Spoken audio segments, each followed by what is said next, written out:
Call City Council meeting to order, please. 7 p.m., August 27th, year 2013. For those who are keeping track, I'd like to acknowledge that the press and public have been duly notified. Thank you all for coming. I'd like to ask you to rise for an invocation and the Pledge of Allegiance. Let us bow our heads. O Heavenly Father, with the start of a new school year, we ask that you nurture and guide our children so that they may love and care for this beautiful island for generations to come. We thank you for our health and ask that you care for those not so fortunate. We thank you for our food and ask that you care for those hungry. We thank you for our freedom and our safety, and we ask that you remember those that serve to keep us free and safe. For in your name we pray. Amen. Amen. Pledge allegiance to the flag of the United States of America and to the republic for which it stands, one nation, under God, indivisible, with liberty and justice for all. Thank you. Marie, please call the roll. Councilmember Berger. Here. Councilmember Vitelli. Here. Councilmember Buchanan. Here. Councilmember Carroll. Here. Councilmember Loftus. Yo. Councilmember Stone. Here. Councilmember Thomas. Here. Councilmember Ward. Here. Mayor Cronin. Present. Administrator Tucker. Here. And Attorney Halverson. Here. Thank you. We have a full house. Very good. Thank you. Next order of business, reading of the journal of previous meetings. You have in your possession 4 minutes. Public hearing July 23rd, regular meeting July 23rd, special meeting of August 13th, and special meeting of August 20th. Can I have a motion to approve or amend? So moved. Second. Motion and seconded. Any amendments, corrections, deletions? None heard. All in favor, please say aye. Aye. Any opposed? Motion carries. Thank you. All right, we're up to citizens' comments. Before we get to the 3 items on our agenda, which are broader than just pure citizens, is there any citizens in the room that would like to address us? None heard. We'll move on to an update on our beach access parking. I'll ask the administrator to introduce Rick, Okay. who we all know, but As you all know, the city embarked quite some time ago on dual efforts, one for wayfinding signs to try to better direct our beach visitors to the available public parking, and then the other arm of that endeavor was the beach access parking in general, and trying to come up with alternatives to improve the beach access parking situation because of the severe safety concerns that have developed as the population has become greater and more people have come to enjoy our beaches. And so the city contracted with Stantec for both of those efforts. We are not finished with either one of them in terms of the steps that are to be taken to get to the conclusion. We did budget in FY14 that has just started for the remaining phases of the wayfinding and the remaining phases of beach access parking. However, at Ways and Means meeting, we discussed that council felt that the community saw this after a very busy beach season, which undoubtedly will be a Labor Day weekend as well, that they felt that we needed to get an update from Rick Day with Stantec about their work thus far, and there was even some discussion of whether or not there were elements that could be implemented before the 2014 beach season. So with that, I will have Rick Day come up and give you all an update. as Rick is approaching, I'm just going to introduce in the room here, we have Robert Clark and Nathan Umberger from the Department of Transportation, so that if Rick has a hot button or a hot ball thrown at him, he can defer it to them if it's a... I'm sure they will let me know if I'm speaking out of school. Yeah. And I hope they do. I would add, too, that Robert gave up a trip to the town of Somerville tonight for their council to be here with us. So that's a victory. Mayor, Council, thank you very much for allowing me to come before you tonight. I do appreciate the time here and the good conversation we've had over the period to talk about parking. I would like to just recap again the goals that I think we were charged with by the city, and I believe it's appropriate that in terms of looking at it overall, it needs to be comprehensive. It needs to have, first and foremost, safety in mind in terms of not just the motoring public, but also the bicyclists and the pedestrians in terms of how they move about the island. We also need to look at the impacts of residents and businesses on the parking on the island.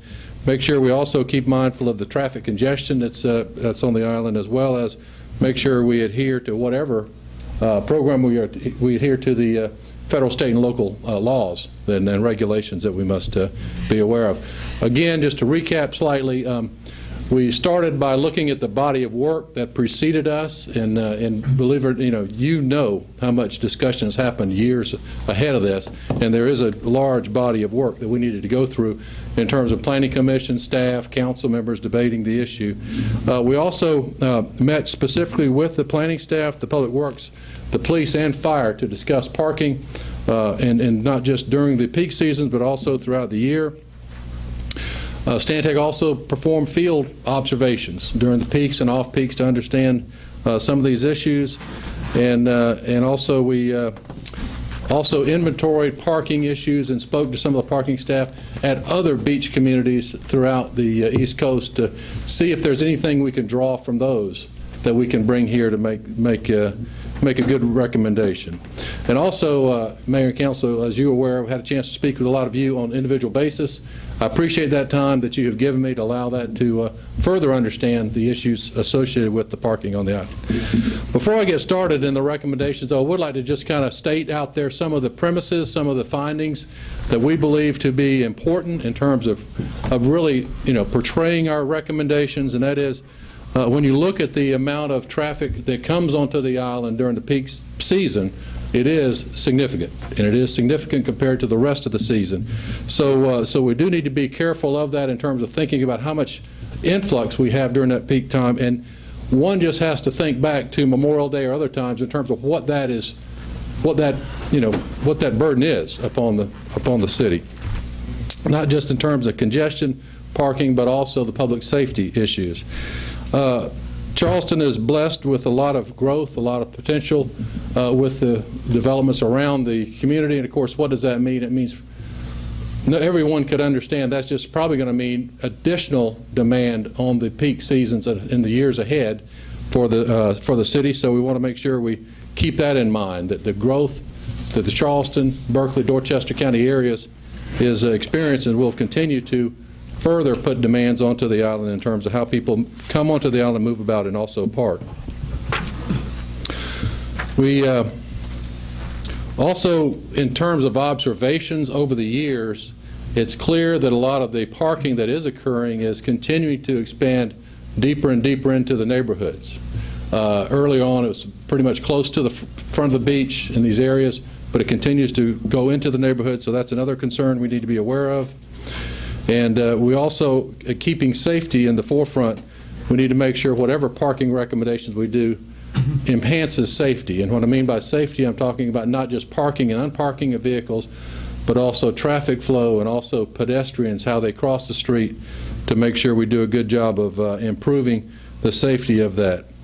And also, probably paramount to all this is emergency response in terms of how the police, fire respond to emergencies and how parking and congestion can impact that. So we've kind of kept all that into the forefront and know that that has begun to impact in terms of some of the locations where they do park to make sure they can respond back. Also, as you know, SCDOT owns most of the roads in the city. We are not suggesting that the city take those roads over. We think that would not be the right recommendation. So we want to make sure we work with SCDOT on our recommendations. However, this relationship, when you go up and down the eastern seaboard and look at other beach communities, this is a unique relationship where the state DOT really owns all the roads we're talking about in terms of the city basically trying to work with managing the parking. However, there is South Carolina legislation that allows local municipalities to regulate parking on state rights-of-way, provided it's safe and non-discriminatory. So we want to work within that language in terms of the future. Finally, of course, we want to make sure that whatever we do here, we take it in a pace that is good for the community and good for the city, and also is in accordance with the Beach Management Act. And we will certainly make sure that happens. And just a note of that the amount of parking that the Isle of Palms has today is well in excess of what is required by the Beach Management Act. Now, with those kind of understandings, I'm going to kind of go into our recommendations, and really it's a two-pronged approach. It's kind of a short-term approach, and it's a more longer-term approach in terms of how we think we ought to attack these parking issues. The first approach will deal with specific recommendations in terms of managing some of the parking on the island, in the city, to make it safer and less intrusive to some of the communities. The first kinds of things we're talking about is looking to provide safe travel at some of the intersections. We're talking about maybe cutting back some of the parking at those intersections to preserve the sight lines. So it would be a minor, let's say, reduction in parking at those intersections to improve sight distance at those intersections to allow people to move safely, to cross the street safely, and so forth at those locations. And we're also talking about looking at vegetation and fencing that may be in those sight lines and work within the rights of way of that to make sure we have safe access. Also, we want to look at pedestrian safety. We are suggesting at some of the crossings, both on Ocean and Palm, we have a number of crosswalks. We may want to install a few more and restripe some of them to make them more observant, to help some of the pedestrian crossing and showing them the right way to go to cross the street. And again, likewise, we may want to pull some of the parking back from those crosswalks. Again, better sight lines to see pedestrians approaching that street right away to cross. As I noted earlier, there was certain areas on the island where parking has in the past impeded emergency vehicle response vehicles, and we want to make sure in those locations where you do have parking close up to the part of the street or the intersection where those have been a problem in the past, we want to see if we can either, number one, pull them back further away from the edge of the street, or actually possibly remove some of that to make sure we don't have any impedance of emergency vehicles responding. Next in this strategy would be looking at golf carts. Golf carts have proven to be a good means of moving about the island. We want to make sure it's done safely and also provide at various locations where there are congregations of golf carts to the beach that we provide safe golf cart parking. And finally, continuing to look at information to the motorist to allow them to better information of where to park legally, traffic conditions, how they may respond via either changeable message sign or radio control, and also possible websites or applications on your computer to give them more information about how they plan their trip to make it enjoyable for everyone. So those are what I call our short-term approach items, and that is the first part of the recommendations. The second part is a larger nut to crack. It's more complex, and it needs to be entered in carefully, but it deals with a parking permit program for citywide parking on the curb faces of the island. Okay? We've looked at various strategies you could do to restrict parking into the neighborhoods and some of the impacts that were talked about before in terms of safety, and we believe that a parking permit program would be the best approach for the city to proceed. What we're envisioning is a city-issued permit would be required for parking on the curbs or the sides of the street, parallel parking. Off-street parking at the county park would continue as it does today, not requiring a permit, as well as parking at the municipal lot would not require a permit, but only on the streets. And again, that would help us in terms of traffic flow and also some of the spillover into the neighborhood. Again, the purpose is to better manage the number of vehicles visiting the town to better match and reflect the parking supply and capacities of the streets to process the vehicles safely, is the predication of this particular plan. Developed to respond to the safety concerns and the infrastructure capacities that the island has. Let me give you the way I would envision it, and of course these are just overlying general philosophies, and the devil's in the details. We'll have to go back and outline this. But the way I would see it happen, it would be an annual permit program. where you'd effectively be operational during a peak season. Essentially, from like May to September would be the time frame that this parking permit program would be in place. Also, we could look at by time of day. Knowing that some of these peak times happen, of course, after 8 o'clock, and after 8 o'clock on the day, and basically releases after 4 o'clock in the afternoon, we may look at by time of day. So it's only those times of days we're looking at as possibly being a part of this program. We would also suggest that the city consider a limited number of day passes that one could basically go online and secure, not too different than how you would do a boarding pass if you wanted to catch an airplane ticket. You go online, get a boarding pass, and go to the airport and catch a plane. Go online, get a day pass, and of course all this would be looking at the overall infrastructure, what it can handle, and make sure that we don't oversell what can legally be, I mean, not legally, but what can actually be processed through the infrastructure of the town. This process would be based upon a rational approach, addressing safety, infrastructure capacity, and meet the requirements of the beach management plan. So again, all this would be predicated upon what infrastructure could actually handle and what the parking supply could reasonably accommodate in terms of how we would sell the passes. It would have to be administered without bias to residents or visitors. I know that was a discussion point before, but for it to stand up, that's what we've got to work with. We'd suggest the cost of the program to basically be based upon the cost to administer the program, to spread the cost so it's a revenue neutral program.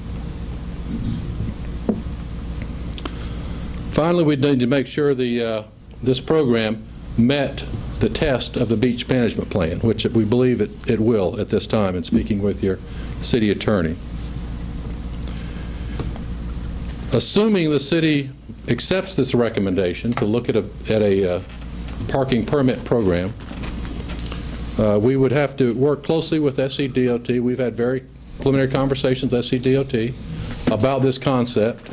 We'd have to work with them. We'd also have to work with you folk as well to detail this out. And it will have to be based upon facts, data collected, hard facts, to make sure it is not arbitrary, to make sure it'll stand up. Because this will be something new. This will be something new, and quite likely, matter of fact, you probably can depend on it, would be tested in court. So we want to make sure we thoughtfully go through the process, carefully reflect on how this is organized, and not rush into it, but nonetheless be thoughtful and proceed onward with it. We want to make sure it's equitable to all involved, it is developed based on data and not arbitrary, it meets all federal, state, and local rules and regulations. That concludes my remarks today, but I'll be happy to answer any questions about either the first part or the second part in terms of the two strategies are talking about. We would suggest that you basically pursue both of them, knowing that the details in the second one is going to take a lot longer. And I'll stop there, Mayor. Phew. Well, my first question is going to deal with the second part, because that's Yes, the sir. big elephant in the room. Certainly. The permit parking, you say you searched far and wide up the coast. Do you know other communities that have put in such permanent? Not related to South Carolina is basically unique in terms of how the ownership of the street network, basically. I don't believe any other state really has the same situation we have here. If the city owned all the streets, you could just go out and, put street signs where you want to. But we need to make sure we work within that. So no, sir, I don't see anything that's exactly like this in other communities. Now, within South Carolina, places like the city of Charleston have permitted by residents, Right. et cetera. Have they? But that's a residential parking area as opposed to a permitted parking area where everybody's treated the same. How did they get to be resident only? And It's some similarities with what we have here, and some differences. And I will also let your city attorney talk a little bit, because we had discussions about this. But we believe the permit may be a better application here because of the legal standpoint of what the beach management access could imply. However, I would say that in terms of the overall permit program, I think it allows someone to pre-plan their trip better in terms of if you don't have a permit, you don't have a day pass, you don't Go to County Park. you go to the county park, you go to that place, or you know you're not going to get a chance to.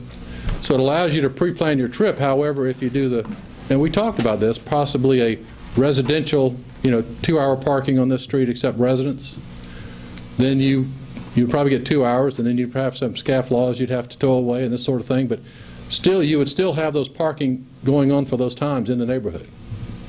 So we're thinking this may be the best approach. Is it not without ramifications? No. I'm sure some of your residents would like to be able to park out there, and that's the downside of it. Is such an approach, can we do it in phases, geographically? Could we attack one part of the island versus the entire island in total? Quite possibly, and I'd like to work with your staff on that. We need to flesh that part out. We need to flesh that part out. And again, I'll be honest with you, to get it done by next year is going to be very, very difficult, if not impossible.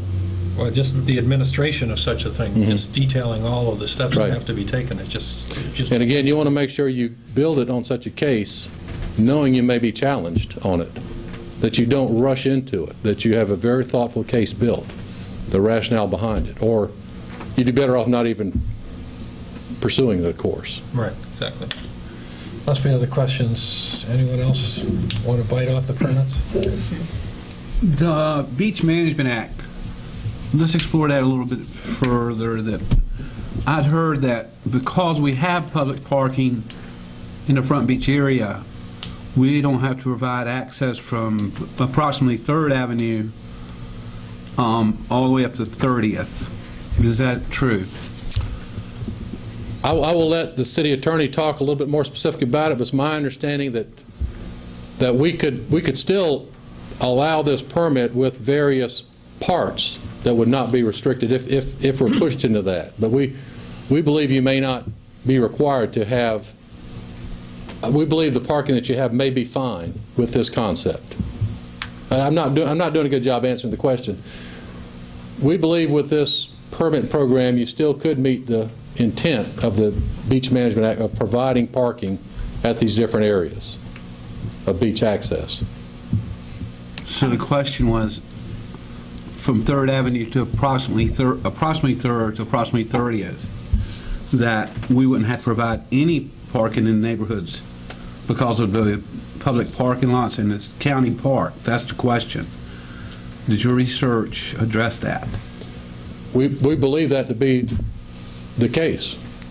Let me. Not sure? Yeah, let me try to speak to the question. The way the OCRM, Office of Coastal and Resource Management, and DHEC regs are written is you get credit for public access is really what it is, depending on the amenities that are close by. So if one has public restrooms and amenities like they have at the county park and like we have with the Front Beach restrooms, then we're credited with a certain number of distance in public access. I don't have those dimensions committed to memory, but they're very clear within our beach management plan when you look at it. And then if you just have parking spaces but no amenities around a beach access path, then there's a different level of distance that you get credit for. You get the greatest credit if you're also providing amenities like public restrooms and the ability to get snacks and things like that. So because we have the county park that has amenities and because we have our own public restrooms in Front Beach area that has amenities, you're correct. It does give us a great distance along the Front Beach. As to whether or not is it exactly from 3rd to 30th, I'm not absolutely certain. I would have to look that up. But we get quite a bit of credit for that. And then we also get credit for a little bit of distance in those areas where we have our beach access pass, and there is also some public parking. But I think we would still get credit I'm trying to remember from some of the research that we did, but like there were only 5 to 7 spaces at those access pass, I think we then still get to take credit for public access. So we have well more than is required by the Beach Management Act. Throughout the island, the only place where there's any challenge to that would be from approximately, and I'm looking at my coastal expert over there to make sure I don't misspeak, but from approximately Grand Pavilion to Dewey's Inlet. Because that stretch of beach, there's not parking, public parking, that would account for it could be counted towards public access. And so I know I didn't answer it exactly, but you... It's just a straightforward question. That's Yeah. all I want to know. If we can't answer it tonight, I'd like to find out. We'll find out. We'll follow up on Because that. I'm trying to figure out a way to, with the future coming and all the development and everything in Mount Pleasant going north, to get a control in parking instead of opening up more parking, is my feeling. Well, that's what this permitting process would do. Yeah, okay, thanks. Barb? So the permitted parking, these would be off-island people who are coming to the beach. What about the resident? Same thing. Same thing. They would have to be treated the same way. They have to, we would have to apply for a parking permit. Correct. Yes, ma'am. Yeah, on state right away. Right, which is the front of my house. Right. Okay. Other than in your driveway, right? Correct. Well, and let me Robert. just remind everyone that one of the things that Rick said was we would be targeting specific hours during specific times of the year. So at certain times, you could park on the right-of-way, without, you might have a permit on your car, but there's not going to be anyone policing it during that particular time of year. It would be stated such between this day and this day and this hour and this hour. Mr. Mayor, Please. Barb brings up a good point in front of her house. Are we contemplating opening Ocean Boulevard in this Not the proposed. study at this time? Okay. Second part to this, if I understood you correctly,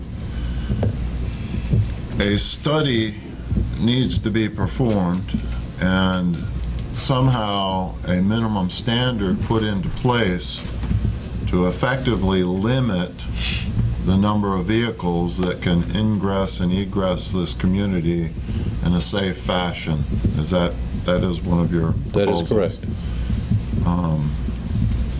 It'll have to be based upon those infrastructure kinds of things and safety that we talked about as well. It's got to be a rational approach. Can't be arbitrary. Certainly. And that gets to, I suspect, how many annual passes and then how many day passes we can issue at any one time. Correct. So, okay, Ryan? The idea of passes limiting the number of people coming here,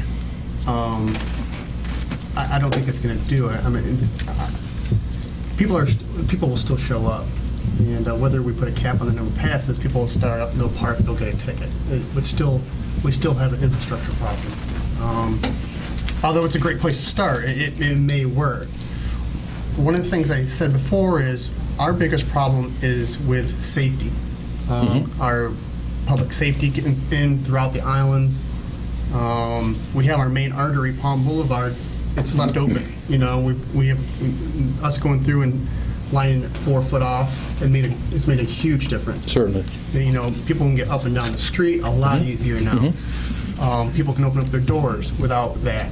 The problem is once, if we have a problem and those safety vehicles have to get up and down Palm Boulevard, well, the majority of the time they have to turn to a side street to go to an emergency. And that's where a lot of our problems are. One of the questions I had brought up before is making the making parking the island wide a 4 foot restriction. If you cannot park 4 foot off the road, then it is no parking.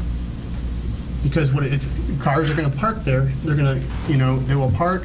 They'll get as close as they can, even though they're just off the pavement. But if they'll edge right up there. They're opening the doors into the right of way.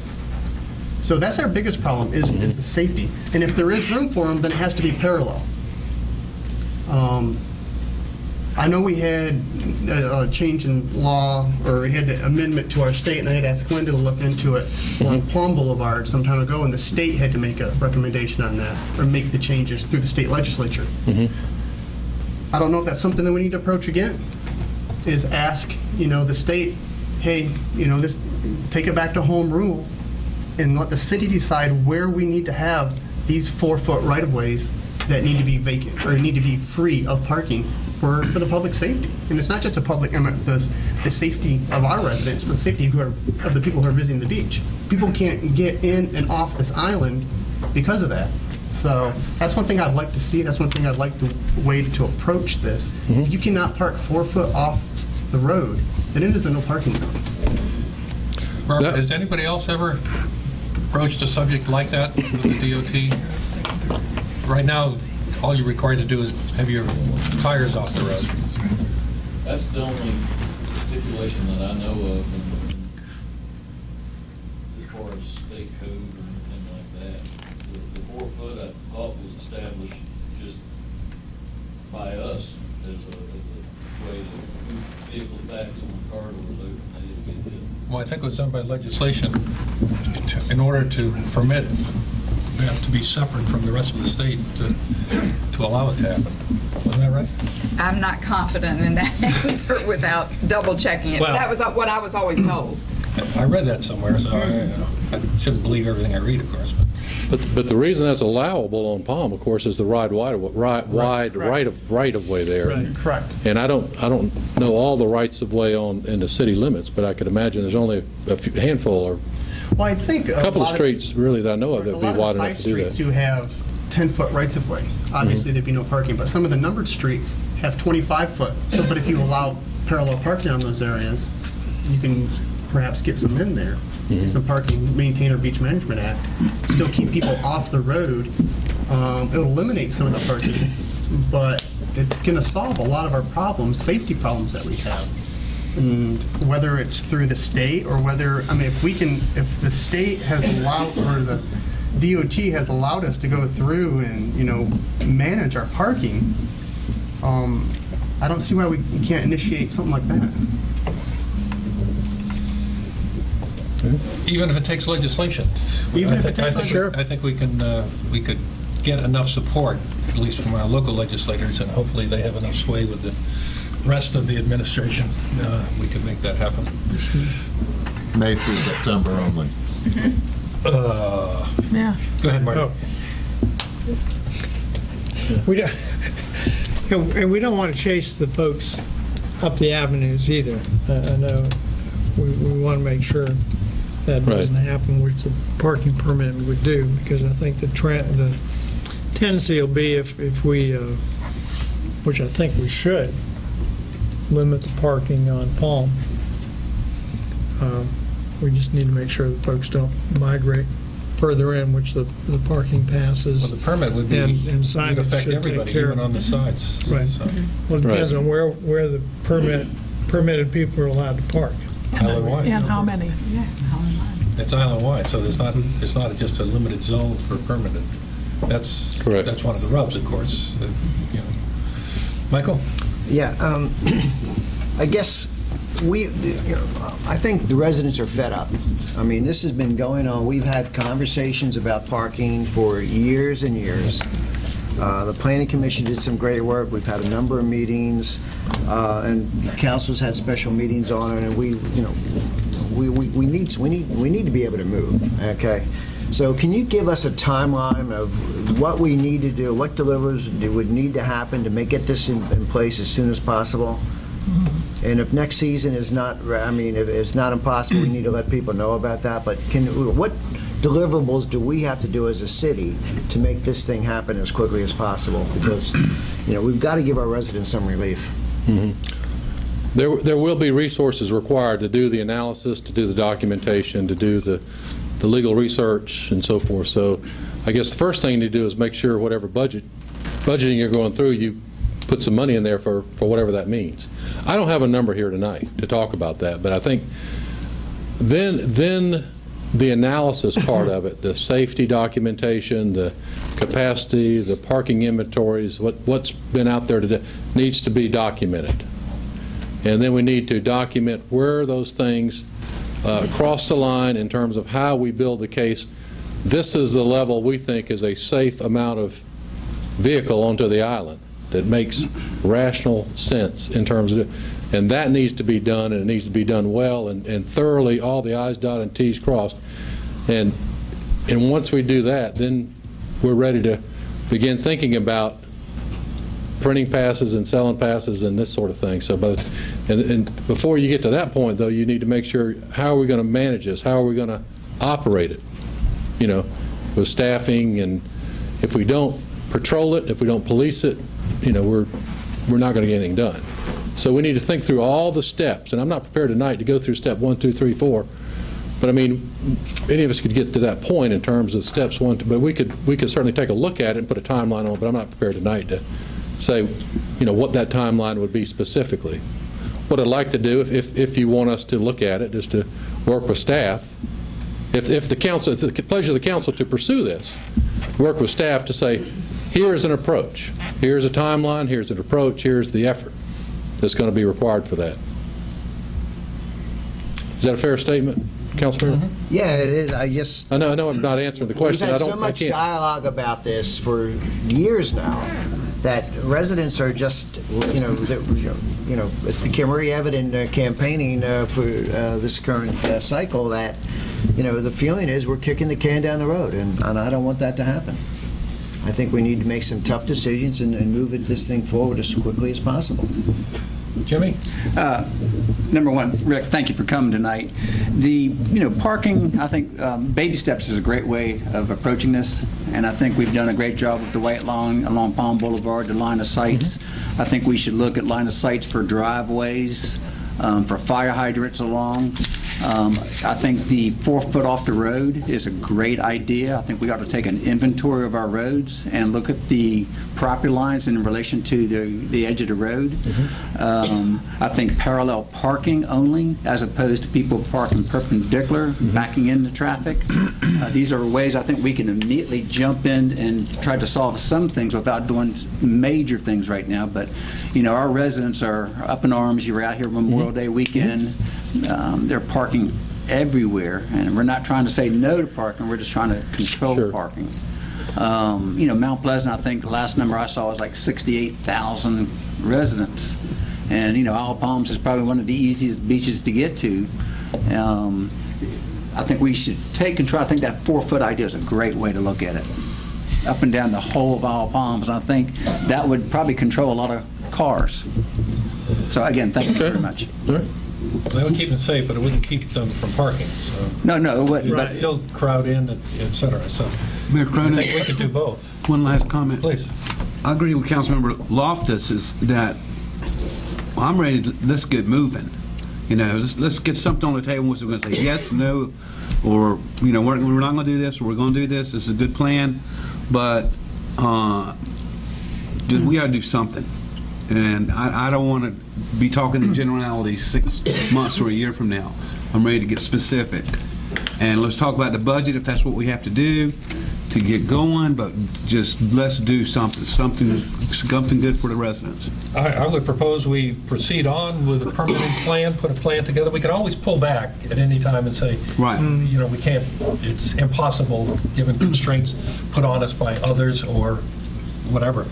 But I see no other option in front of us other than go with the permanent parking. I like the idea of 4 foot everywhere. That could be a part of the phase one. I mean, the early on approach, short term as well. That may require legislation. We don't know, but it doesn't matter. We can fight that through. That's not the worst thing in the world to do. So I would push on. Is there anybody against proceeding on with a plan as aggressively as we can on the permitting side? No. As soon as possible. It'd be great to have a motion in that regard if we want to authorize that option to be. Okay, I would move that the permitting option presented by Stantec today, which deals with parking citywide, where city issues permits for on-street parking in the right-of-ways as an annual program with subsequent day passes to be issued by some mechanism, be implemented, and we try and do that as quickly as possible. Second. Motion and seconded. Everyone seconded. You second. I would like to go ahead and amend your motion, Mayor, Okay. to direct, Stantec in the administration to move forward on no parking 4 foot within pavement. Well, I was going to That was in it. make that as a second motion after this one. Okay. Because I don't think we need Stantec to do that. Okay, got it. Okay. Withdraw. Okay. Any other comments? All in favor, please say aye. Aye. Any opposed? Okay. Now, on a short-term basis, I'm going to make a motion that we proceed to look at line-of-sight issues, vegetation issues, pedestrian crossing issues, emergency areas, as you've identified, and then the information to motorists, which we've started on and have not gotten too far with electronic signs and radio information, that we proceed with that and try and get that implemented as quickly as possible, but certainly by the next summer season. I'll make that as, working with Stantec. I'll make that as a motion. Seconded. Any discussion? All in favor? Aye.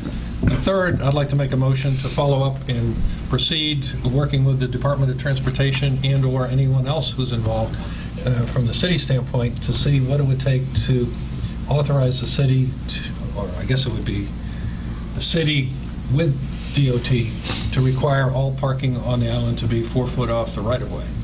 Could we make that seasonally, please? Because I think you'll have residents that will have issues with birthday parties and such, that may not work.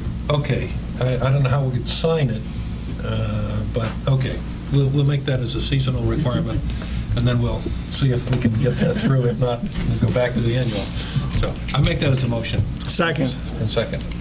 All in favor? Discussion. Discussion. Excuse me. With the SCDOT officials here now, we talk about being safe and non-discriminatory. I think that'd be kind of hard to do. It has to be consistent across the board. Oh, and that 4 foot, I think it has to be a year-round type. I'm saying that and kind of looking at these guys too. They're not moving. I'm thinking the consistency would have to be between the residents and the visitors. Well, that's for sure. Not But the question is timing, year-round. whether we could do it as a seasonal thing. Question, do we put the white line down all year? No. Okay. So But- right but now, the- But it is required to be Still 4 feet. required there, Yeah, we're line just or not. Okay. We just don't white line it. Yeah. You know. Michael? I think we need to be consistent year-round on this, and because you're sending a mixed message if you have it in one section, like on Palm, which is year-round. The message, it just needs to be part of the island character to have the 4 foot parking ban, or whatever you want to call that, on a year-round basis. Okay. Well, I think when we approach We'll get- DOT it'll get and clarified. approach, it will get clarified. Right. And if we need to amend it, then we're going to amend it at that Okay. time. Okay. All right. All in favor, please say aye. Aye. Any opposed? All right. Well, thank you. Thank you, Rick. Thanks, Rick. Thank you. All right, moving from the frying pan into the fire. Those guys are good. They never moved their head out there. We've been through a lot of this stuff. We're going to move now on to an overview of our most recent beach monitoring. Stephen Trainum's here from Coastal Science and Engineering. I think you all know Stephen. He's almost lives here. We will give him a day pass if necessary. The tax bill will be all right. For anybody who doesn't know, we've just completed, or they have just completed, the monitoring for 2013 of their beaches across the island from Breach to Dewey's, and he's going to share with us at least the preliminary findings. No tripping and Tripping over. Hopefully this will pull up. it's coming up. Whoops, there we go. Do we need to kill the lights, or is it going to be bright enough? It might help to kill some. bank over Some of here. the lights. Try the other one. It's up. There we go. One of these I days. think that'll we'll help. mark And those. That's forgive me better. if Much better. Tell me That's to duck if I'm in your way here. do the best I can. I think I have an easier job trying to figure out how the sand's getting to the beach than the people getting to the beach. I'll stick with this. But thanks for having me back. We just completed our most recent survey the last week of July. So I usually put together the report and submit the report and then come down and do the talk, but I know there's been a lot of concerns with things going on the beach, so I went through the data real quickly and put it together for this meeting here today. So we don't have the report yet. It'll be several more weeks or before that comes out, but I'm sure by now everybody's pretty familiar with what we do and the background of the 2008 project and where we were moving up to another project in 2012. So I'm going to skip a lot of the background stuff to try to move this through pretty quickly. There's a lot of changes going on out there. Just real quick to show you again the reaches that we're talking about. Moving from the west end of the island to the northeast end of the island, we have 7 reaches. So reach 1 is around Breach Inlet, moving all the way to reach 7, which is the Dewey's Inlet shoreline. So I'll be talking about these numbers and just to give you an idea of where we're at. So here's what we look like in late July from an aerial image up at the northeast end. I'm going to start talking about the beach changes from the northeast end, and then I'll move to the west. Obviously, we're having a lot of beach changes. If you've been out there, there's a big shoal that's been coming on shore that we've been tracking, and you're very familiar with that by now. But we're really getting to that time where the shoal's now exposed. You can see it at low tide. You can see the sand off the beach. People can actually probably walk to it by now, so you probably had fire department out there bringing people off of it, I'm sure. So it's only going to get worse as it gets closer. It's going to continue to get a little bit higher. It'll be easier to get to. So, and excuse this $6 pet toy laser thing that we want smiley faces or not. So the main body of the shoal is here, and right now it's centered kind of off of the Shipwatch Mariners Walk complex, and it's coming ashore, and we'll look at that. But as you can see, all these breakers, there's a lot of sand that's coming onto the beach, and over this next year it's really going to be getting close, and it's going to be attaching over this next year, we believe. We also have some other features going on with this. We call it a trailing ebb spit up near the 18th hole. I think there's been people out on that as well. So there's a lot of things going on that we'll try to run through here really quickly. I'm going to go through a lot of charts first. Bear with me, and you've seen these before. It's just kind of an update. But the most important lines to look at here are the red line, which is hopefully at the bottom of all these slides. That's where we were before we did the 2008 project. So March 2008, that's that condition. The green line is the July 2008 condition. So that shows you how much higher that line is. That's how much sand was put on the beach. So those are what we're comparing against. Well, the black line is where we're at now. So just real quick background for everybody else here. We'll be talking about a couple of units, cubic yards per foot. That's if you're looking at a 1 foot width of beach. If you're standing looking out at the water, if you look down at a 1 foot width, that's how much sand is in that 1 foot width from the dune out to some area out in the water where sand really stops moving around. That's called a cubic yard per foot. We'll also just be talking about cubic yards, which is the total sand volume.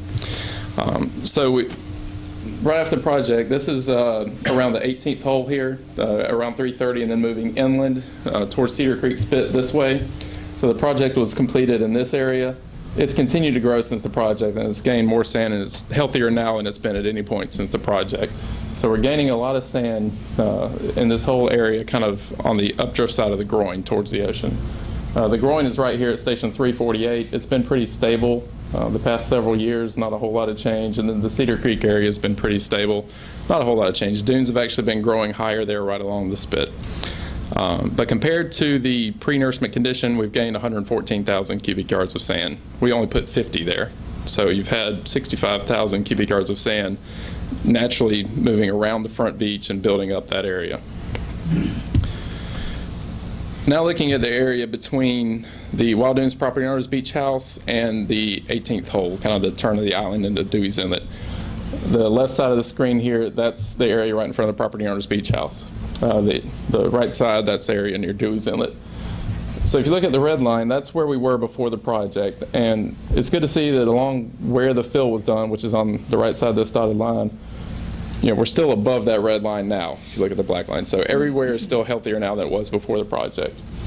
If you compare the black line with the green line, over here towards the western side, kind of in front of the Beach Club Villas and portions of Mariners Walk, we're healthier now than we were after the project. So we still gained sand compared to the project.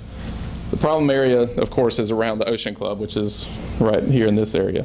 The green line is right after the project. The black line is where we're at now. And right here at Station 314, that kind of intersects right at that seaward corner of that Ocean Club building.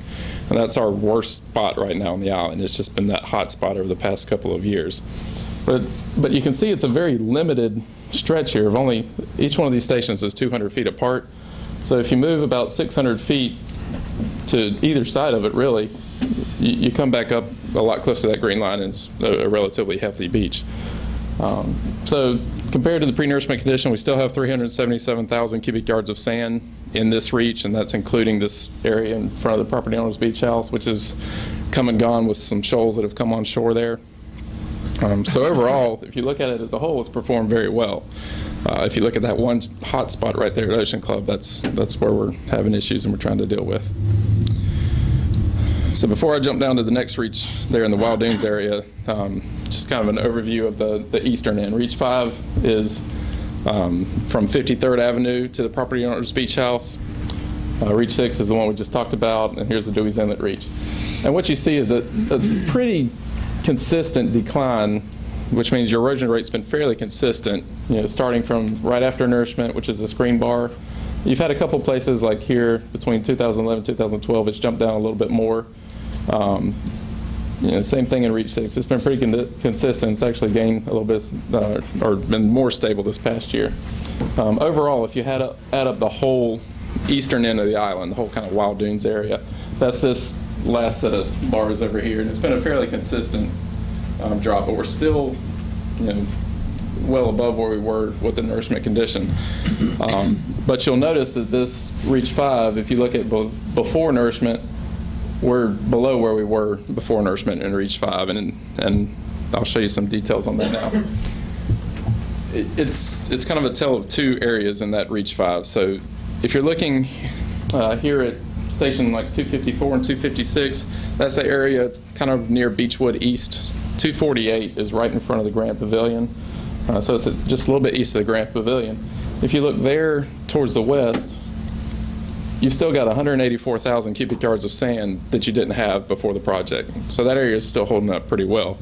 If you look at the area to the east of that, though, we've lost 325,000 cubic yards. So that area has been the most erosional area of the island. But it hasn't really seen that way because it was so wide in 2007 and 2008. That's where that large shoal in 2007 was attached, and it's just been constantly eroding since then. So if you add up that whole reach, it shows a loss of about 141,000 cubic yards. But in most of the fill area, which the fill area stopped right here, in 2/3 of the fill area, we're still showing a good bit more sand than we had before the project. It's just that eastern end, which really didn't get a whole lot of a fill anyway. If you look at the difference between the red and the green line there, it wasn't a real big fill there. So all the nourishment sand's been lost in that area, plus some more. Just looking at, again, that whole eastern side, since nourishment, we've lost about 646,000 cubic yards of sand, and that includes areas that weren't nourished. So a lot of that loss is that shoal volume that we call it that wasn't in the fill area. So that's a loss of about 65% of the cubic yardage.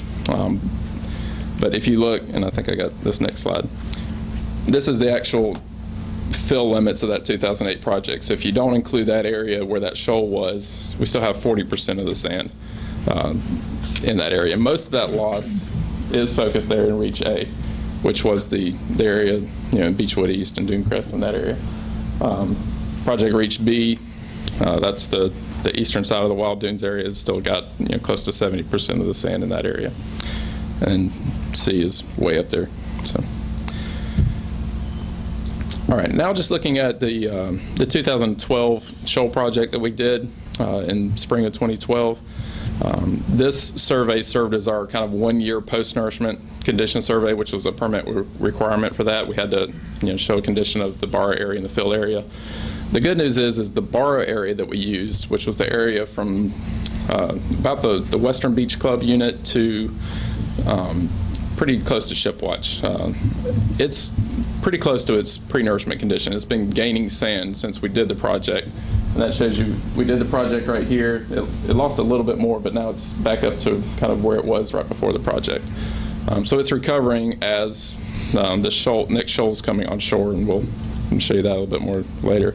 The fill area, though, it showed that bump for where we put the sand, and now we're worse than we were. It was a temporary fill. We knew it wouldn't last the whole time, so obviously it didn't last as long as we were hoping for.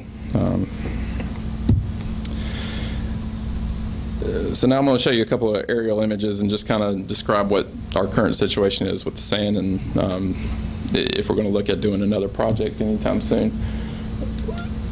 The trend of the island this year is just everywhere's changed. No place has really been stable. It's either grown a lot or it's eroded a lot. So right now, the current shoal position is you have the large shoal that's coming on shore here off of Mariner's Walk and Shipwatch. It's kind of shifting to the west a little bit too, so it's starting to kind of get in front of Beach Club too. But as we've talked about a lot before, this is acting as a breakwater now. So waves are breaking here, which reduces the energy behind it, so sand stops on the beach behind it. So any sand that's moving up and down the beach, when it gets behind that shoal, it can kind of stop and builds the beach out.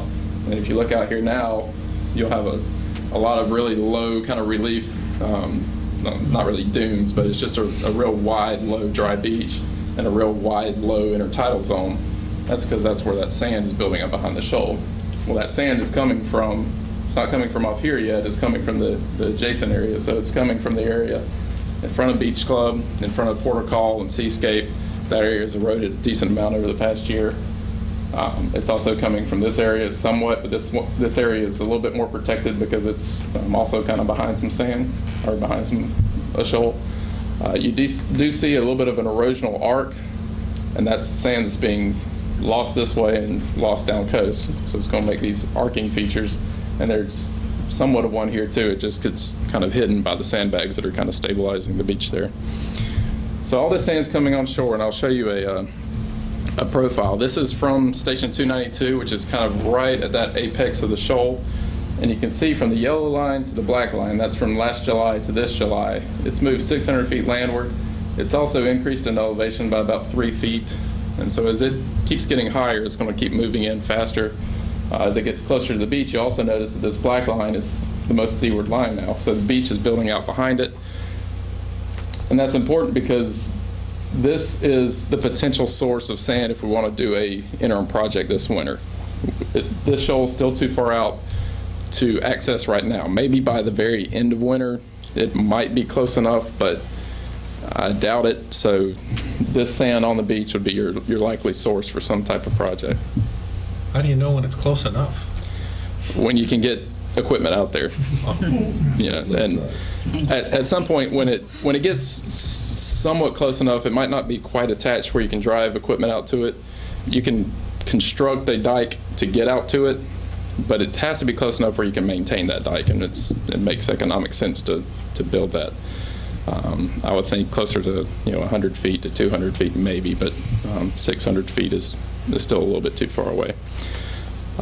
Now, what's likely to happen is it's going to attach on one end before it attaches in the middle. That middle will slow down as it gets a little bit higher, and the ends will kind of push around, so you might be able to access it through one of the sides and then get to the main body of it. But there's enough sand out there right now that we're back to where we were in 2012 when we did that first project, which was close to 90,000 yards. So another project like that is feasible this winter, and you could actually probably get more sand because now we're on the front edge of a shoal coming on shore. So sand's going to be coming to the beach and filling in that borrow area instead of where we were in 2012. We were on the back end of a shoal coming on shore, so we were getting it as the sand was going away. So we're in a better position now to be borrowing sand. But over this next year, there's going to be very significant changes to the beach out there.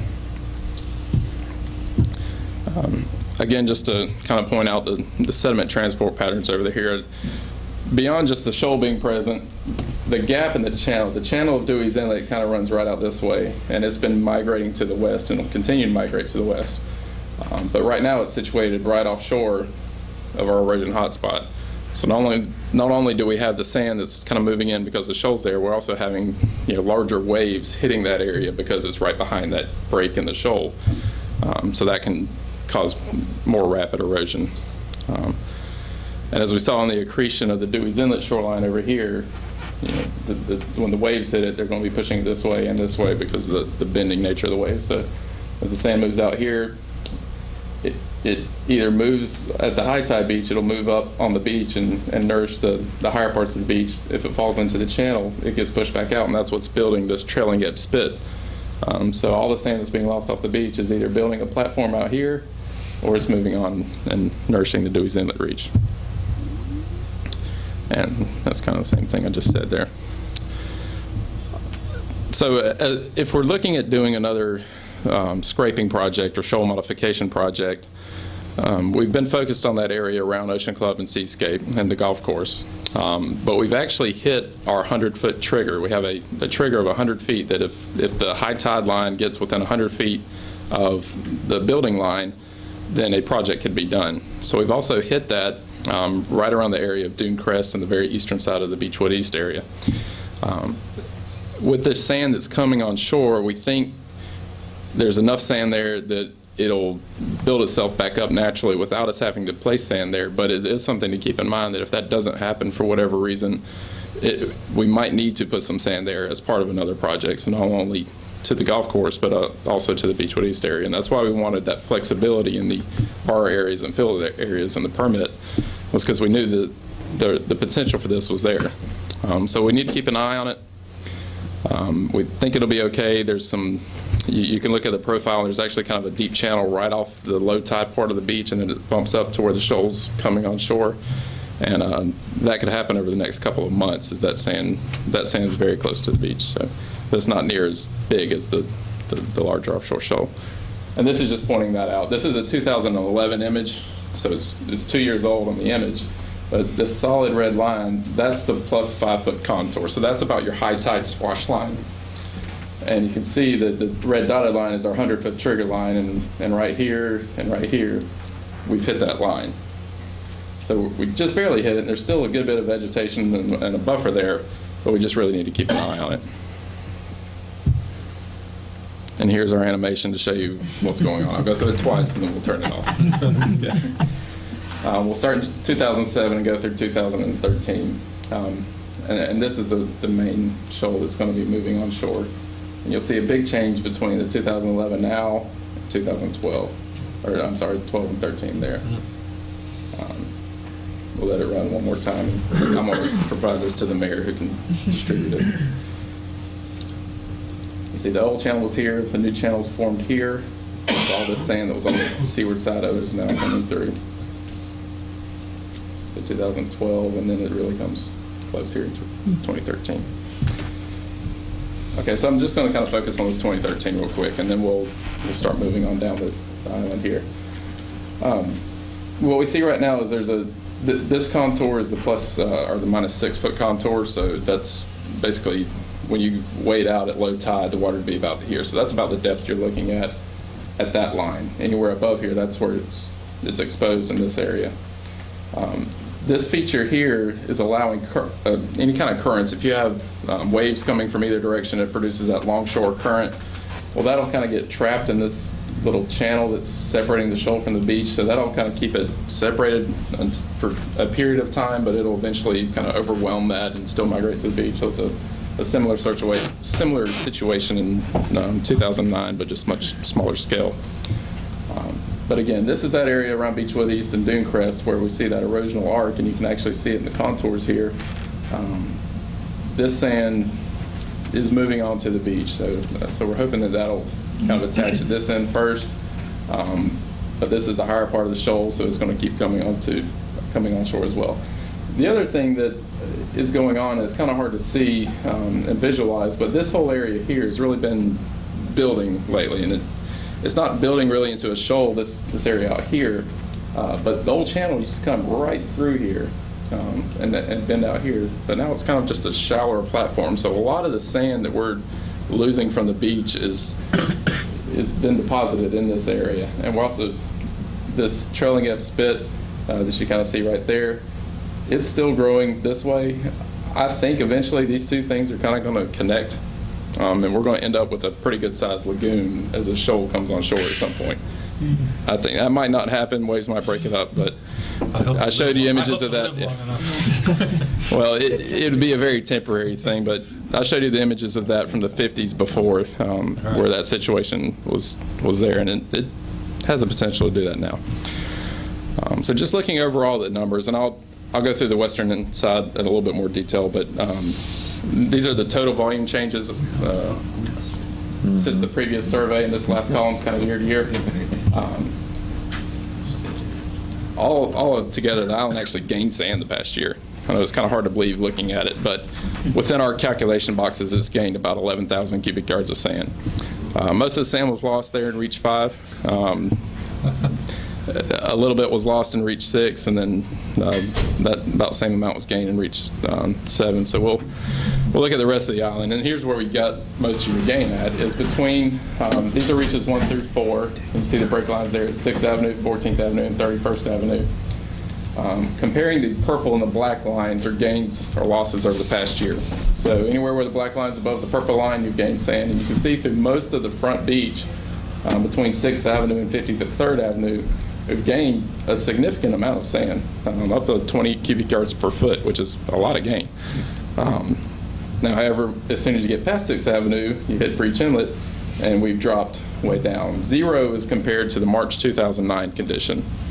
So if here's where we were in March 2009, we've dropped a lot down there around Breach Inlet. We've gained a lot everywhere east of there. And a lot of times we kind of blow through the front beach because it's stable and accretional, and that's good news. So we don't talk about it a whole lot, but it's gaining a lot. A lot of this is your nourishment sand that's moving down coast, and you can kind of track the bulge in this. It kind of is working its way down coast, and that's what happens with nourishment projects. Is the sand, it's kind of a package of sand that moves down coast, and eventually it's spreading out. But focusing now just kind of on Breach Inlet, this is what it looked like. That was in July, a couple weeks ago. A decent scarp, but it didn't look like a real fresh scarp when I was out there in July.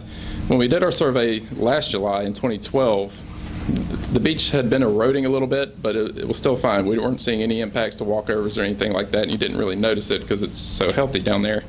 And then when Hurricane Sandy came blowing by, we really lost a lot of sand there. And I think that kind of continued all winter long, and I think it's somewhat stabilized now, but it's still not a great situation, and I know there's some concerns there. Part of the reason is this channel. This is the marginal flood channel, we call it. As that kind of comes and goes closer to the beach, it can cause that beach to recede. But the history of this area has been accretion. So we're very confident that it's going to come back. The erosion is associated with changes in Breach Inlet, much like Dewey's Inlet, except you're on the downdrift side of Dewey's Inlet, or you're on the updrift side of Breach Inlet. So you're seeing effects of the inlet, but it's a different type of effect. That the inlet has really kind of shifted around towards Sullivan's Island over the past 2 years, and that's causing sand to be drawn towards Sullivan's Island out in the delta there. So that's the main reason for your erosion. But just kind of looking, this is that same contour of where your dry beach is now in the 2011 image. So you see this dry sand, and a lot of the vegetation in this area is now gone up to that line. So that's about where your scarp is. But your low water line, you have a lot of sand out here that's still kind of connected to the beach. It just goes from up in the dunes slightly offshore. And here's some old profiles to show you from near 2nd Avenue. The black line down here, and sorry it's so low on this, but that's where we were in 2013. The blue line is from May of '94. So we've been near this condition before. Similar thing here at 3rd Avenue. The black line's where we're at now. The red line's where we're at in May '93. So, you know, that was way too long ago now, but we've been back there before and didn't have to do anything. It comes back as that inlet cuts and changes. It might get worse. I'm not saying there's no chance that it's going to get worse, but the historical trend is accretion in the area, and these things are cyclical. So At some point, it will be built back. You have too much sand coming down the coast. As you saw on the accretion along the front beach, that sand isn't going back north. It's coming to Breach Inlet. It's just not getting up onto the beach right now. So there are a couple of options. Say worst case scenario, the erosion continues, or we have another hurricane like Sandy that really causes a setback. I spoke with Bill Iser a little bit earlier today just to kind of go over with him, what are options down there, because there's not necessarily a whole lot of good options. One option is worst case scenario, if the erosion reaches within 10 feet of a structure, you can place emergency sandbags, just like the east end of the island. Emergency scraping is an option. That's where you just take sand from the lower part of the beach and push it up to rebuild a dune. That's usually after storms. So if a storm happened to hit, if it was a declared emergency or disaster, then the city has the authority to just allow that without a permit. But that's in a very dire situation. Small-scale nourishment, that's just bringing in sand from upland. Without really the hope that it's going to last a whole long time, but maybe it buys you enough time, in a bad situation where it'll maintain the beach long enough. And the other option is a large-scale inlet realignment project, and that's where you kind of like what happened at Dewey's Inlet, where the channel switched, and that causes a lot of change. Well, you just do that artificially, and that changes where the sand's going from the beach out to the delta. Well, now it kind of backs it up. If you cut the inlet closer to Isle of Palms, that delta forms further up Isle of Palms, and that kind of backs sand back up onto the beach. And projects like that have been done before. We've done a similar project, and they've been done in North Carolina. A lot of channel maintenance projects and dredging projects kind of mimic that same type, even though they're just worried about navigation. But realigning channels allows the sand to either come on shore in shoals, or it can back it up in a kind of like a groin effect. But again, we don't think that anything.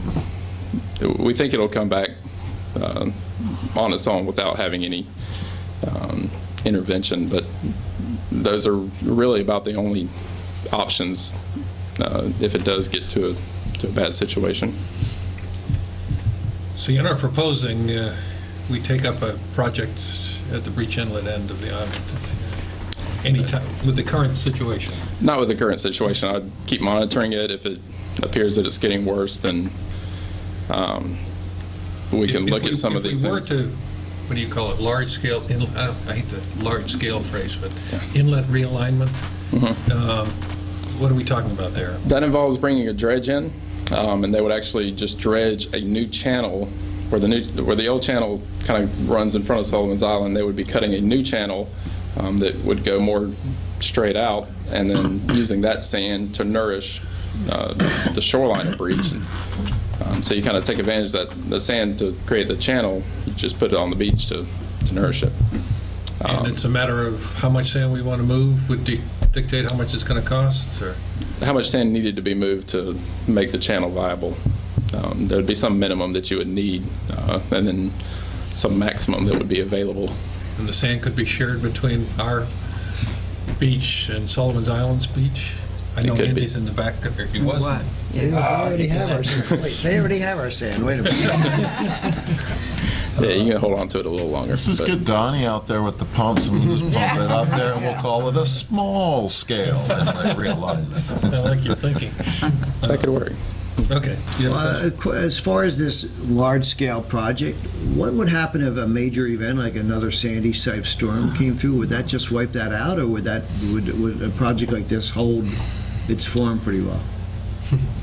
I think the channel would probably be more stable than the beach. I mean, if it was a direct hit by a hurricane, yeah, it's gone. But I'm talking about not a direct hit, but a significant storm offshore. Good wave action. It'll cause just typical. I mean, it'll perform just like any beach would. I mean, you'll get recession of the dunes, probably just like the last time. By the channel being further up, the shoals might offer a little bit more protection, so it might actually perform a little bit better. But I just have a hard time telling you one way or another. Just give me a scale. Are we talking a $500,000 project, $1 million project, or a $5 million project? I would think between 1 and 2. I'm not going to write it down. Yeah. So. I would think you're still looking at probably to get a dredge operation here, the minimum around $300,000, and then say $4 per cubic yard. Since it's so close, you're looking at probably between $1 million and $1.5 million, $2 million. Just as an example, the nourishment for Folly Beach was somewhere around $2 million, and that was 400,000 cubic yards, which is more than you'd need. Well, we were fortunate this year. We embarrassed the state because they had no money for the last series of years for any beach renourishment project. We embarrassed them enough that they put $2 million into their budget for beach management. They have yet to tell us how they plan to spend that. Right. We told them we want it. We want it all. But it has to be a sharing, of course. They wouldn't do more than 50% of any project, but at least we need to have some scale here. So if we're talking about $1 million, $1.5 million, we could dip into the state's because it has beach access. We have an approved beach management plan. It would qualify. So okay. Other questions, Jimmy? Yeah, Steve, you had talked about a 100-foot trigger down at the Wild Dunes. Why a 10-foot emergency at breach inlet and a 100-foot trigger on the northeast end? Okay, the 100-foot trigger was incorporated into our permit to do the shoal modification. That was something that we came up with the city. The 10-foot criteria is a state criteria for emergency action. So our plan is more of a preventative maintenance plan, not an emergency response plan. So that's just the numbers that they came up with. I'm not sure I'm going to use the right phrase, but the Blue Ribbon Committee that was impaneled and has provided recommendations on changes to the Beach Management Act of 87, something like that, is recommending changing the 10 feet to 20 feet for emergency conditions. Anytime you have that condition that's within 20 feet of a structure, you can go into it. And I don't think they count pools as structures in that. I don't think, but that might be. It would surprise me. Yeah. I know there's a pool down there. One last question. Historically, you feel pretty good about it. I feel pretty good about it, but history our measurements only go back so far. So, if we're not going to write. You're on the outlier of that, then yeah. But it's gained sand consistently. These cycles happen, so we think we're pretty confident it'll come back. You haven't had to do anything down there post Hugo, right? You have to ask Tim on that one, but I don't think anything was done other than there might have been some sand scraping just to rebuild a dune in that area. For Hugo. Yeah. As a result of Hugo, but after that. As a result, yeah. There were no sand dunes after Hugo. Right. Exactly. And the one other thing that I didn't throw on there, I also talked with Mary Hope Green, who's the Corps of Engineers project manager. They're still working on our permit modification. She told me today that she hopes to have it out by the end of next week. Oh. So we want to have it in time right down. to actually be able to plan something. So that's all I have on this talk. Well, while we have his attention, do we have more questions? I mean, it's a lot to absorb. You're going to leave that material with Emily or whatever? I'll put it together and send it tomorrow, if that's okay. So we can get a... So basically, the nature of sand is to move, and it's moving. It's moving in. Everybody on council will get a copy. We can make sure everybody gets a copy, absolutely. Right, and I guess we need to be thinking about if we're wanting to do something up at the east end this winter. If we're wanting to try to, there's enough sand there to put together a project that will at least hopefully get us to the point where that shoal does attach, where you can really kind of straighten the beach back out. And by midwinter or the end of winter, there might be enough sand that it'll last until the shoal completely attaches. Well, I think we need to put a plan together to move some sand. If we have I was pleased and somewhat surprised that there's adequate sand there to do another 100,000 or 150,000 project. The only question I would have is if we do activate for this winter. And under our old permit, we only had 2 events we could do, and we still haven't gotten the final okay, right, from Mary Hope Glen. Then we'd be taking a risk until we're sure we have that final okay. Well, again, we should have it by the end of next week, is what she Okay. said. So by the time we can't start anything till November 1st. If they don't have it by then, I'll be in Charleston a lot more often. But yeah, we should be fine. Assuming we have it, we're fine. And the critical part is that we have the state permit, and it's gone through the appeal period. So the core permit can't be appealed or anything. So a lot more confident now. I know you worry about these I things. I do. But we should know in a week. Even if it's 2 weeks, I think we're good. Sandy? On the area, Portical, Summer Dunes, Lane, Summer Dunes, there's a good bit of beach out there. It is changing slowly. Are we allowed to put snow fencing up there? Sand fencing? I'm from the north. Snow fencing? Yes. Is there a permit required, or can it be put out arbitrarily? I think there's rules on the distances and the openings. There are certain design guidelines, Right. but it does not require a permit. So you have to Can't put it trap in a a turtle. V shape. Right. Yeah. You can't trap a turtle. No, There's a little booklet or short 2-page paper on how to build a dune, and it covers all those guidelines, and we're happy to assist with that. Is there value doing it in the wintertime, going into the winter? I have to imagine most any time it would be valuable. There isn't much out there, is my point. It's not a desert, but it's... The quicker you get it out, the more sand it can trap. Even in the summer, the only issue you have is the chance of running into a turtle nest that wasn't picked up and monitoring, that you dig down into and destroy a turtle nest. That's why they don't like you to do it in the summer. So anytime after October 31st is probably the preferable time. Is that something that we could consider doing in that area? Or is that something that, because it's a private beach, in theory, it needs to be addressed? I think we could by- encourage the community association to take that up. They've done it before. I've had Use several volunteer questions. labor. Right. I think we send our personnel out to do the To do the augering and to place the dig poles. for the poles, but they acquire the material and get the volunteer labor, so... Can be installed in an afternoon with a good crew of folks, or in the morning. So, Right, thank you. okay, anything else, Stephen? Thank you for your time. Thank you. Good work. I wish you could move the sand faster, but... Thank you, Stephen. So we got 400 feet before, for it to move, 400 feet before it's formally attached?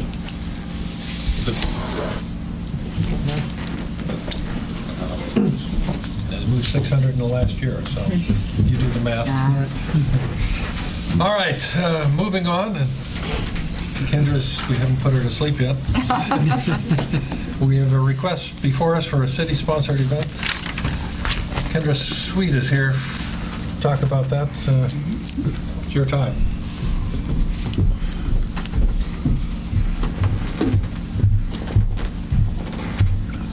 I am an independent event planner located here in Mount Pleasant, and been doing it about 28 years, and for the last 13 years, I have had the pleasure of doing events for Johnson & Johnson. Now, first I want to tell you, Johnson & Johnson is not the baby products people. It's an independently owned insurance agency located in Mount Pleasant, and it's owned by the Johnson brothers, who live here east of the Cooper. Great people. It's a unique event every year, and if you guys remember 2 years ago, the big circus tent that was put up at the park, that was us.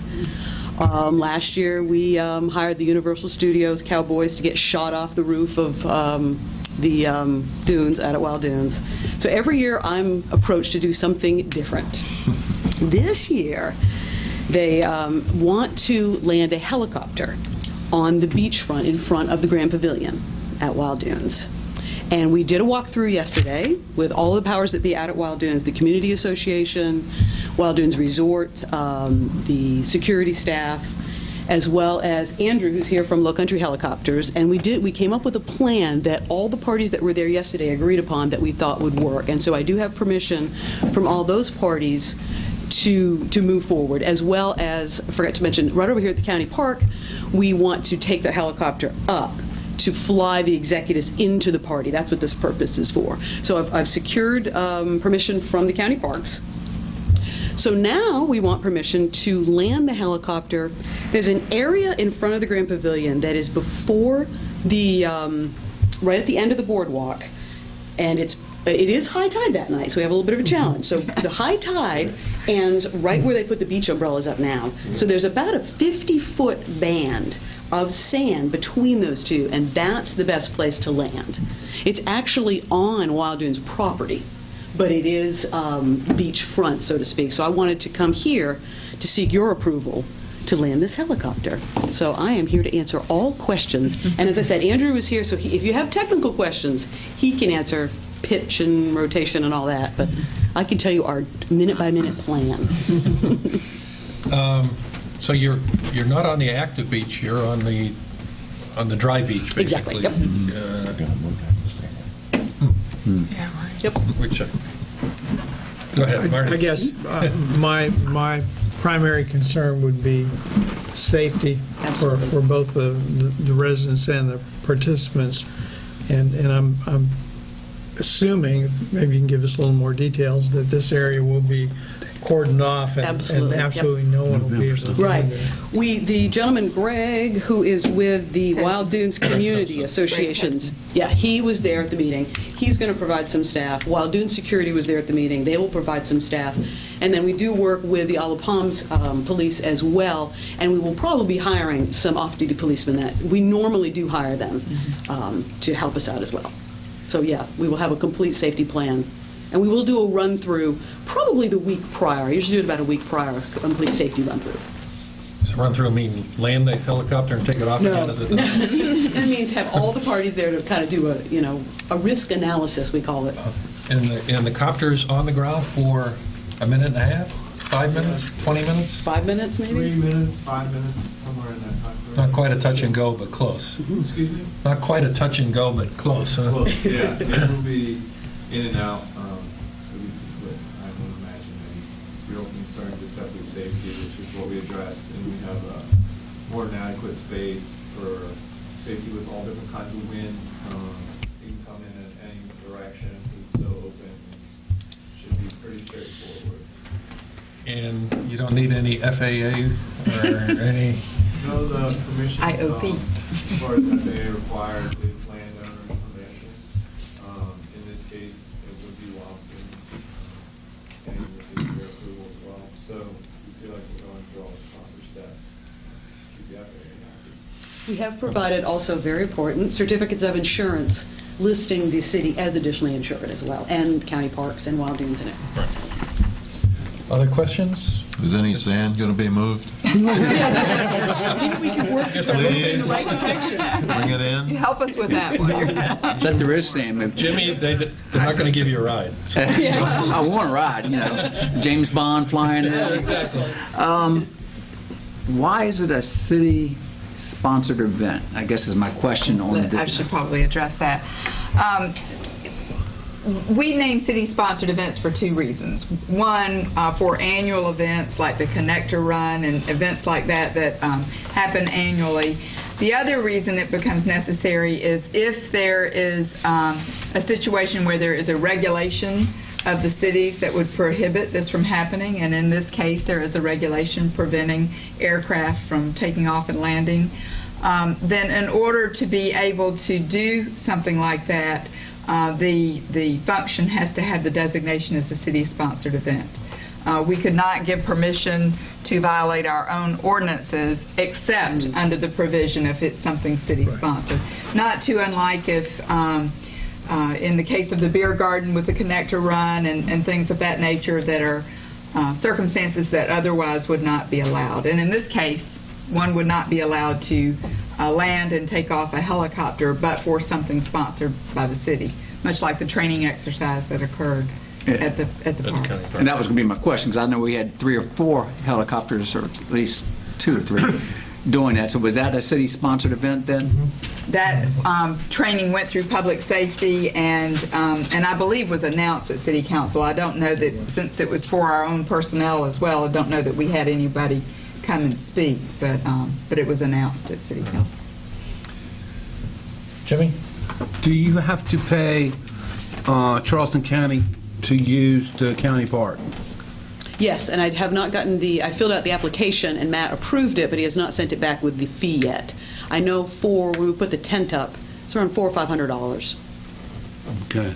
And Matt is Matt Rosebrough. Oh, I'm sorry. Who's the event He's the- planner. yes. You mentioned you might be having to use some Isle of Palms police.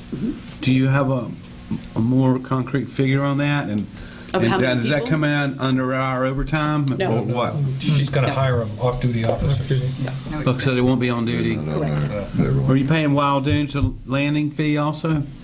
No, but we are spending $339,000 with them. Right, for $565 a person for 600 people, right? And then it's going to generate a lot more revenue for the event planner of one, and the audio visuals and buses that Exactly. Linda provided to me today. Thank you, Linda. Okay, that's all the questions I had. Okay. Thanks. We have I'll make a motion to approve the, what is the date, by the way? Oh, Friday, November 1st, at approximately 7:15 p.m. November 1st, special event for landing of a helicopter at the Grand Pavilion beachfront on November 1st. I'll make that a Second. motion. Second. Any more discussion? All in favor, please say aye. Aye. Any opposed? All right. Land softly. Bring some sand down south. Okay. Lori, did you get the name? Did you get his name? Yeah, so could you? Yeah. Okay, I'd like to make a motion, we amend the order of our agenda now. I'd like to move item 5A up to this point in our schedule. I'll make that as a motion. Second. Motion seconded. Any discussion? All in favor, please say aye. Aye. Any opposed? Motion carries. The purpose is, of course, that Douglas is fading over here. This is the only reason he's here, to answer any questions we might have dealing with what the 50% rule means. So we have a recommendation, as you can see, from the Accommodation Tax Advisory Committee, the chair of who is present with us, to fund a design for a new front beach restrooms in this current year budget, and then to work to consider construction, depending on what that design and budget work comes out to, and consider in FY15 and budgeting for reconstruction of a new restroom. So with that, I'll make that as a motion that we consider that. Do I have a second? Second. Motion seconded. So let's discuss the front beach restrooms. I will start. Please. There seems to be a lot of discussion of late about the condition of the front beach restrooms. It came up in the Accommodations Tax Committee. It has also come up in the Public Works Committee, I believe. And some of the businesses, or at least one in particular, the immediate adjacent neighbor, Coconut Joe's, they have been raising the issue of the condition of the front beach restrooms as well. And I think when this discussion started, the goal was to do something to sort of rehabilitate them and make them better rather than construct new. One of the reasons why I asked Douglas to be here tonight, and he also was present for the State Aid Tax Committee's meeting, was to make sure everyone understands the limitations that we have with being able to do work on that building. We did some roof work in recent years. I don't remember the exact date, but that roof work alone almost toggled the 50% rule. So we're very limited with the structure as it exists. And if we want to discuss the 50% rule to know what kind of constraints we have, Douglas is here to be able to express that to you. So with the Accommodations Tax Committee hearing that discussion, and with the goal of that they just basically felt like that the restrooms, if they couldn't be majorly renovated to be better, more efficient, and look better, that we should look towards demolishing them and reconstructing something that meets current flood elevations, ADA standards, is somewhat similar to what's at the county park, though it would have to be smaller because of the size of the lot. And their initiative was, as a first step, to fund out-of-state ATAX some conceptual designs. These would not be final designs, but sketches, drawings. You could do these kinds of things, and then perhaps get, if there's a conceptual design that you all like, then move to the next step of budgeting in the future for replacement of those restrooms. So that's how we got to this item on the agenda. I had meant to include it as well, the Ways and Means agenda, out of the ATAX committee, but unfortunately I missed it in my preparation, and so I wanted to make sure it got before you tonight for discussion. Just as a understanding, the 50% rule states basically you cannot improve a property more than 50% of its value if it's substandard, if you will, to the flood requirements. And that building is on ground, arguably should be 17 or 19 feet to meet flood requirements. So that's why the 50% rule. Correct. Thank you for that. Don't know who on camera is listening. I got to pontificate. Oh, you got your message, yeah. Okay. Any discussion on And this that's further? the current flood elevation. I mean, after It could October. change. Yeah, I mean, it's a moving target. It's not going to go down. It really needs to be replaced. It's just in terrible shape, and we talked about it in Public Works and about doing some temporary maintenance. I don't think anything's been done. And it looks really bad, and we want to try to get people to use the parking lots and stuff. It would really turn off a family, I would think, when they go up and see the condition of it. It's time. It's lived a long life. And we've Sure used has. Band-Aids, and we've patched the roof, and we had a camera, we had electronics up on the roof there for a while there. That didn't last very long. Cameras and restrooms. Whatever happens, it's going to be a big ticket item. And I think we need to understand what that is before we go any further. In order to do that, we need to do a design, conceptual design, and some estimated budgeting to see how big this elephant's going to be. So. Have you heard an estimate like 350? That's what I've seen something. To replace it. I think we did some really rough calculations based on square footage. But remember, to elevate it and meet ADA standards, I mean, I just have an idea that it may be more expensive because of those two problems. How about a maintenance on it, just what we have to get us through the season and whatever it takes next year? It is. We're working on getting it pressure washed now.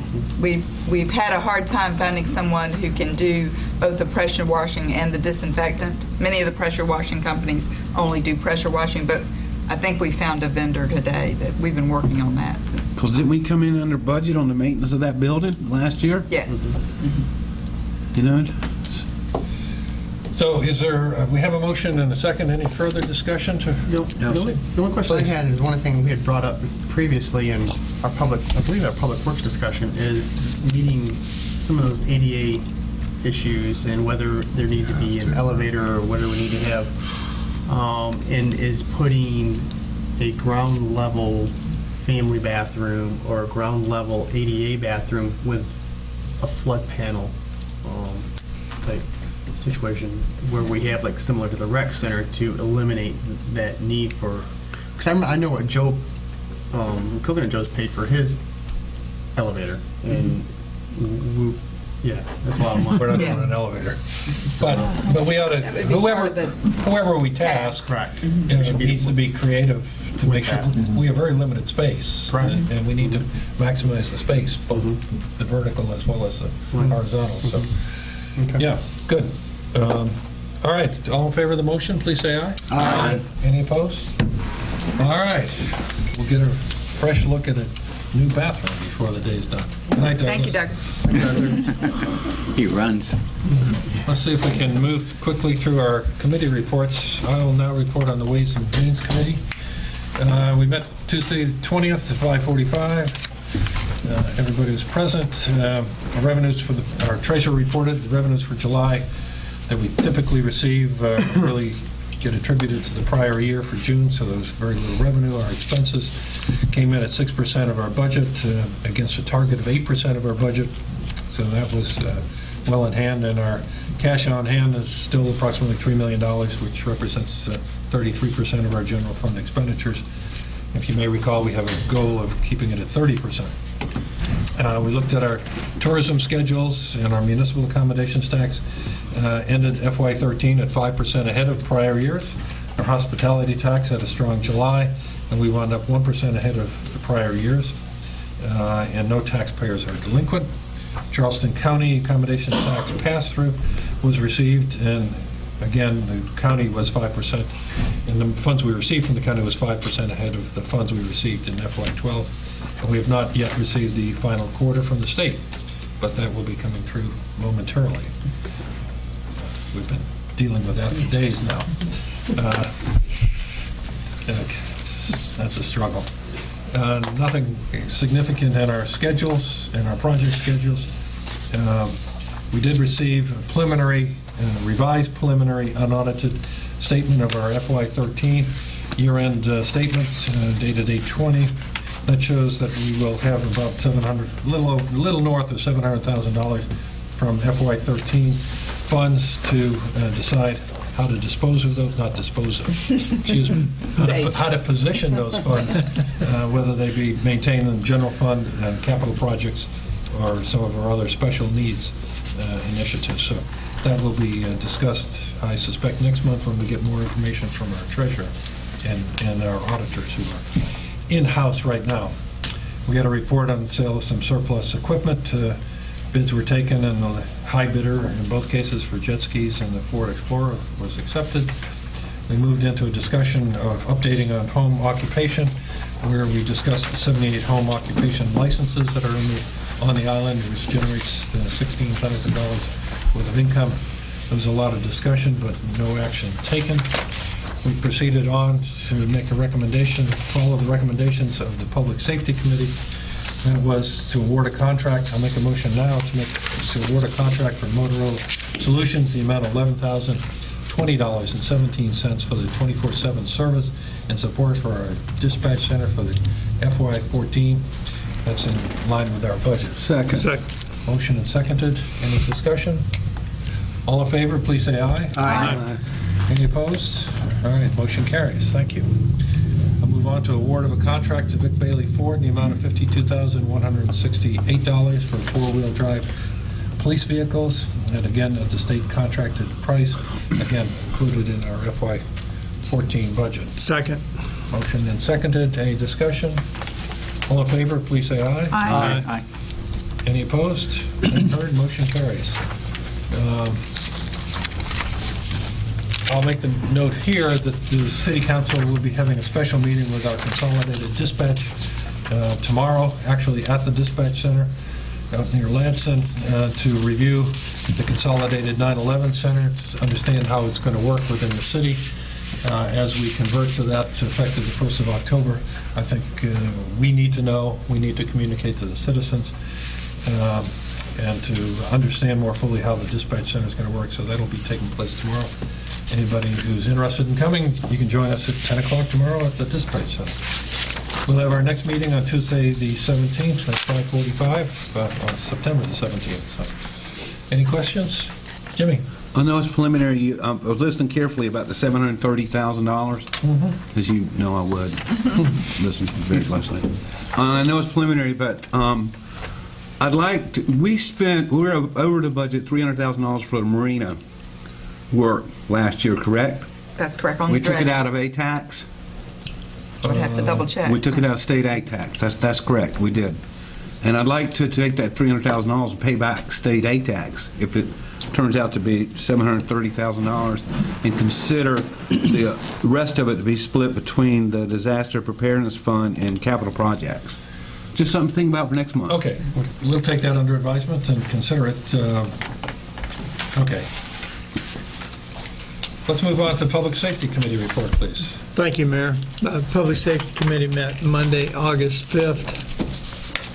Under old business, we discussed the status of possibility of no parking signs for Palm Boulevard near 40th and 41st. And Chief Buchanan reported that SCOD had visited the site and were reviewing the situation. They also talked about the possibility of extending that chalk line further down, but it right away narrows down there, and that may not be possible. Update on the Battery to Beach signage.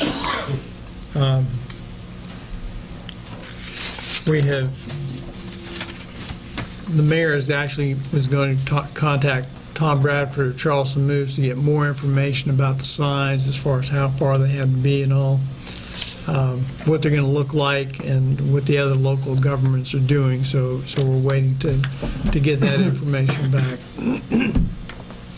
Had an update on the public safety building. It's taken us a while to identify someone with the appropriate credentials to supervise the repairs that need to be made to the diesel fuel line, and that person has been found and the price agreed upon. So once we get insurance and all, that work can begin. Under new business, we discussed parking on 42nd and 9th Avenue. Several letters involved. Robert Clark responded to a letter from the person on 42nd Avenue, and they're in a review process of the issues to determine whether modifications are necessary to the parking situation down there.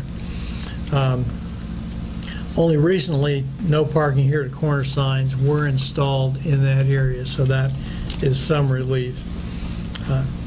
9th Avenue, again, SCDOT is involved, and when we talked about parking, you'll always notice that SCDOT is involved and very involved, and there's some, I believe the city administrator and the chief are working with SCDOT to determine what can be done down there. We also talked about consideration of a 2 a.m. bar closing ordinance. As you know, Charleston County has enacted that ordinance. We're going to wait and see if we have a problem before we take any action. We've got things pretty much under control out here. I think there's only one bar that may stay open past 2 a.m., so we're just going to see what happens. Report on SCDO findings regarding the traffic concerns near Wild Dunes. We had a copy of the communication between Robert Clark, who was here earlier, and SCDOT, and they have installed signs near the Palm Pathway indicating no parking here at the corner, which is going to make it safer in that area. Also, based on a speed limits study, the speed in Palm Boulevard up in that area from 41st on is going to be changed to 35 miles an hour. We've talked for years about different speeds in that area, 30 and 35. It will be 35 miles an hour. We just talked about the contracts in excess of $10,000, which came out of the Ways and Means report. Give the highlights of the department reports. Chief Graham reported for the fire department. Personnel responded to a boat accident involving the dock behind the 2500 block of Waterway Boulevard. We had 2 patients with obvious traumatic injuries who were transported by EMS. Also on July 6th, personnel responded to a man pinned under a boat trailer. The boat trailer was removed and this patient was transported by EMS. In the month of July, fire personnel responded to a total of 141 calls, 81 of which were for EMS. Under the police department report, Chief Buchanan reported that for the month of July, weekly follow-ups with the 8 rental companies in the island, he's continued to contact them, and they are doing property identification, putting tags on that property. More than 1,000 tags have been distributed for marking identified property. The original goal of the program was to meet with a minimum of 6 real estate companies, and they've greatly exceeded that. They held 2 meet and greets during the month. During the month of July, dispatchers responded to 4,835 calls. 3,535 were for the police department. For a total of 467 traffic stops and 110 citations were issued. Officers wrote 215 reports in the month. 10 vehicles and 4 houses were broken into in July. Please, if you're on the island, lock your vehicles, lock your houses. We have some liquor law violations. We strictly enforce the liquor laws on the island, so if you're on the beach, please don't have any alcohol. And Chief Buchanan also stated he believes the later parking enforcement and longer hours for the parking lot has helped a great deal with the large crowds at the front beach, that sometimes not too nicer crowds that were being attracted to the front beach in after hours. And again, we're going consolidated dispatch tomorrow, and the staff fully supports having the team from consolidated dispatch get out and interact with the Isle of Palms community, be that through the Exchange Club, Teenagers, the Wild Dunes Community Association, but we're trying to get them out and let folks know what to expect. Our next meeting will be 5 o'clock Monday, September 9th in the conference room upstairs. Any questions? Questions for public safety? One question. Jimmy? Councilman Buchanan suggested a 4-foot setback from the parking on the avenues. I think that would solve a lot of these issues down there on the 42nd, 43rd. You know, when I look down to the side streets and think about having to get a fire truck down there or an emergency vehicle, I think that would really open up those side streets. I'm really excited about this 4-foot setback off the streets. Okay. I'd just like to compliment the fire department and a couple things on a personal note. Number one, I had a wayward smoke detector in my house, and a couple of firemen came out and helped try to solve the problem. And second of all, unfortunately, my mother-in-law had a serious fall down, and she was able to use the loan closet to get a shower chair. So it's a great asset for the island, and please, I want to make that aware to people to take advantage of that. So thank you. Great. Very good. Others, Brian? Yeah. What prompted the consideration of the 2 a.m. bar closing? Because we talked about it in the past. Was there complaints? Or? There was not a complaint. We were notified by letter from the county, so Linda brought it to the Public Safety Committee, so we would know that they were pretty much notifying all the communities of what they had done, and do you want to do something similar to this? So we discussed it. Got it. Okay. Any other questions? Moving on. Public Works, please. That's me. It's kind of a long meeting. I'm going to try and help speed through it, given the hour. But the Public Works meeting on August 1st, everybody's present. Under our department reports for June and July, Director Pitts reported that the emphasis of the work done in June, July was the beach sweeps to remove debris, broken chairs, and tents primarily. And he expressed his gratitude to the Recreation Department for responding to it while they were doing their beach sweeps, with assisting with the mowing of the rights-of-ways, and that helped out the Public Works a lot. DOT in Charleston County has done some ditch maintenance on the island, as they have all the time, at Wells Way and 30th Ave, and work to resolve an issue or block at 30th in Hartnett. And in the last few days, previously, the county had been restructuring the 25th Avenue outfall, and that's always an ongoing project every year. Still, garbage collections tend to trend down with our, and the only thing we can attribute that to is the single stream recycling. But our yard debris continues to upward, and we take that just because of the amount of rain that we've had and a lot of yard debris that's being generated from it. We had an update on the deployment of yellow barrels. The trash barrels on the landward side of Palm, basically didn't work the way we intended. So Director Pitts had moved those barrels elsewhere throughout that they can be utilized better or more efficiently. We had discussion of the progress of the sign work task at 1801 Palm Boulevard. For those who don't know, that's the property next to the old red and white. And we discussed using perhaps some, call it county labor or inmate labor. We determined that's high risk. Not only is it because of the insurance, but the risk and the fact that IOP personnel still need to be on site to supervise activities. But it, there's a way we tried to approach it. The vendors for that have not submitted quotes to clear the property because on the restrictions on how it can be cleared. Because of the grant that we received, there are protected vegetative species growing on the property, and each one of them needs to be identified.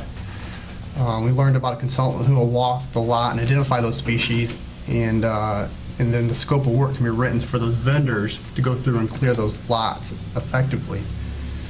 That price was about $1,800, but we were still looking at moving forward to see if there's anything that Clemson University Extension could do or any other landscape personnel could do as well, just to try and save some money, and it wasn't a pressing issue at the time. We'll update that next meeting. We had an update in Phase 2 drainage in the surveying of 56, 57, and Sparrow Drive. Dave Stevens of Civil Site Engineering was in attendance to explain his findings. Routing for the Phase 2 has been completed, and indicated that he met with Charleston County and SCDOT again, who had some minor changes, as did Low Wild Dunes. He made the changes and was ready to submit for permitting an encroachment permit within a week, and anticipates within 2 months to get all of the approvals. This time he'll send the plans out to get initial cost estimates, so we can talk about either phasing out doing the project or phasing it out. For the problem that we had at flooding at Sparrow and Duck Lane, Mr. Stevens explained the problem was the 8-inch pipe currently in place is inadequate and is basically too high and sits above the road, so it's not draining like it's supposed to, and did not meet the DOT requirements. So he proposed putting in a larger pipe, a 15-inch pipe, grading the ditch down and have to stay open for a while. He believes that the work could be done under the heading of the general maintenance and repair and not requiring an encroachment permit. What happens is a lot of times where these ditches usually are, over time get filled up and actually become part of the lawn. So that would have to be maintained and opened back up for a proper flow. Director Pitts indicated that the city authorized Charleston County to do the work and it can get done. The next area of concern was along Palm Boulevard between 55th and 57th, and perhaps you've noticed it if you're going to the second gate, where pipes were installed too high, and Mr. Stevens proposed running a new 15-inch drain line from 55th Avenue to the existing drainage at the beach access path between 56th and 57th. This work will require DOT encroachment permit, and that will fall within the existing storm drainage requirement. So all types of drainage issues on the island. Also, we've had some complaints about drainage in the area of number 756 Avenue, and those folks who live there attended one of the public works meetings to ask for relief from the flooding and they experienced in their yard and driveway. Well, a lot of their flooding is because their yard sits below the road and it tends to gather there. Mr. Stevens indicated that the work being proposed would not alleviate the problem because the flooding is actually on the property. The city cannot go on the personal property to alleviate flooding. The rough estimate for the work would be about $10,000 to the infrastructure, and Mr. Stevens suggested the best idea is for the owners to get an easement for them to tie into Wild Dunes box, which is right across the street. We had some discussion about the extension of the sidewalk at J.C. Long Boulevard. After discussing it with some of the suggestions from DOT, we decided not to move forward with that. We had discussion of the front breach restrooms, which we made action on earlier. And we also had discussion and modifications of Section 625 of IOP Code to allow for people to keep chickens. All the committee personnel had a chance to go through and research all the information again because it got brought up just for the fact that the last city council meeting had a number of people still wanting us to look into it, so we took the issue back up again. The committee agreed to take no action on that this time. Discussion of flooding on 22nd Avenue. Director Pitts reported that a homeowner has brought to his attention some flooding that he's experienced throughout the year, as a number of residents throughout the island. The resident concern is that years ago, an open ditch that ran from the back of his corner was piped by Charleston County, and that's when he believed the flooding began. The homeowner would like to have the pipe removed, but Chuck Yarman with Charleston County walked the property with the director, and Charleston County is going to go ahead and clean the sediment out of the pipe, which compromised about 30 to 40 foot into it. In addition, Director Perks learned that there is no collection box at the head of the pipe, just a swell, and they're going to go ahead and try and alleviate that as well. We also had some discussion of some problems with brush removal. The administrator stated that this is an issue that's been ongoing for a while within Wild Dunes Community Association related to the city's debris removal operation. And Director Pitts has met with the complainants on a number of occasions, and the administrator has had dialogue with Dave Karnowski as well. Just a little background, the debris collection is picked up with a claw, basically, within Wild Dunes and throughout the island. And it's the fastest method for moving the large amount of yard debris from that location. Sometimes what's left is, while it's a claw, it cannot pick up all debris. Sometimes some things get left behind, and that's where the complaints are coming from. They would like us they've requested more intense personnel to clean up after the debris. And Director Pitts emphasized he cannot move that amount of debris generated on the island with the level of personnel and equipment that what the city has, and given the removal of it's hard to do without adding staff. Director Pitts believed that he would need additional personnel and equipment. According to the administrator, there's been 2 consistent complaints, and he has tried to rectify those directly. It was stated that a lot of times, because the rights-of-way are a little bit smaller, a lot of the debris gets put out in the roads and along the sides, so that's causing a lot of problems. That's really it. It was busy. A lot of flooding. We've had a lot of rain. Yes, absolutely. I would say a record rain, obviously. Yes. Any questions for Public Works? Moving on, while we still have darkness in front of us. Recreation Committee. Okay. Public Works was a walk. I'm going to be a sprint. Meeting was held the 5th of August with the committee present. Director Page noted that many of the classes that had been discontinued for the summer will resume in September. Adult softball, 3-on-3 basketball, 6-on-6 soccer, table tennis are registering for fall leagues. The 15th annual half rubber tournament just was over the 17th and 18th, and 12 teams participated. Youth sports registration continues for lacrosse, soccer, volleyball, and practice is beginning the last week of right now. Due to low participation, the senior aerobics class will not continue in the fall, but a new program will take the place for the island seniors. Tennis classes have begun again. Yoga, Zumba continue to be successful programs at the rec. Camp Sunshine ended the beginning of August with a total of 478 children attending. 440 were island residents, which is really good to see. Repairs, the HVAC in the lobby was replaced under the FY14 budget, and repairs were made to the second unit. The director was happy to report that Nick Bako, one of our longtime loyal employees, is back at work after some injuries. Personnel continue the white line on Palm Boulevard and the 15-foot radius around the hydrants in the middle of the blocks. And as Councilman Buchanan, I didn't call you Congressman that time. Almost did.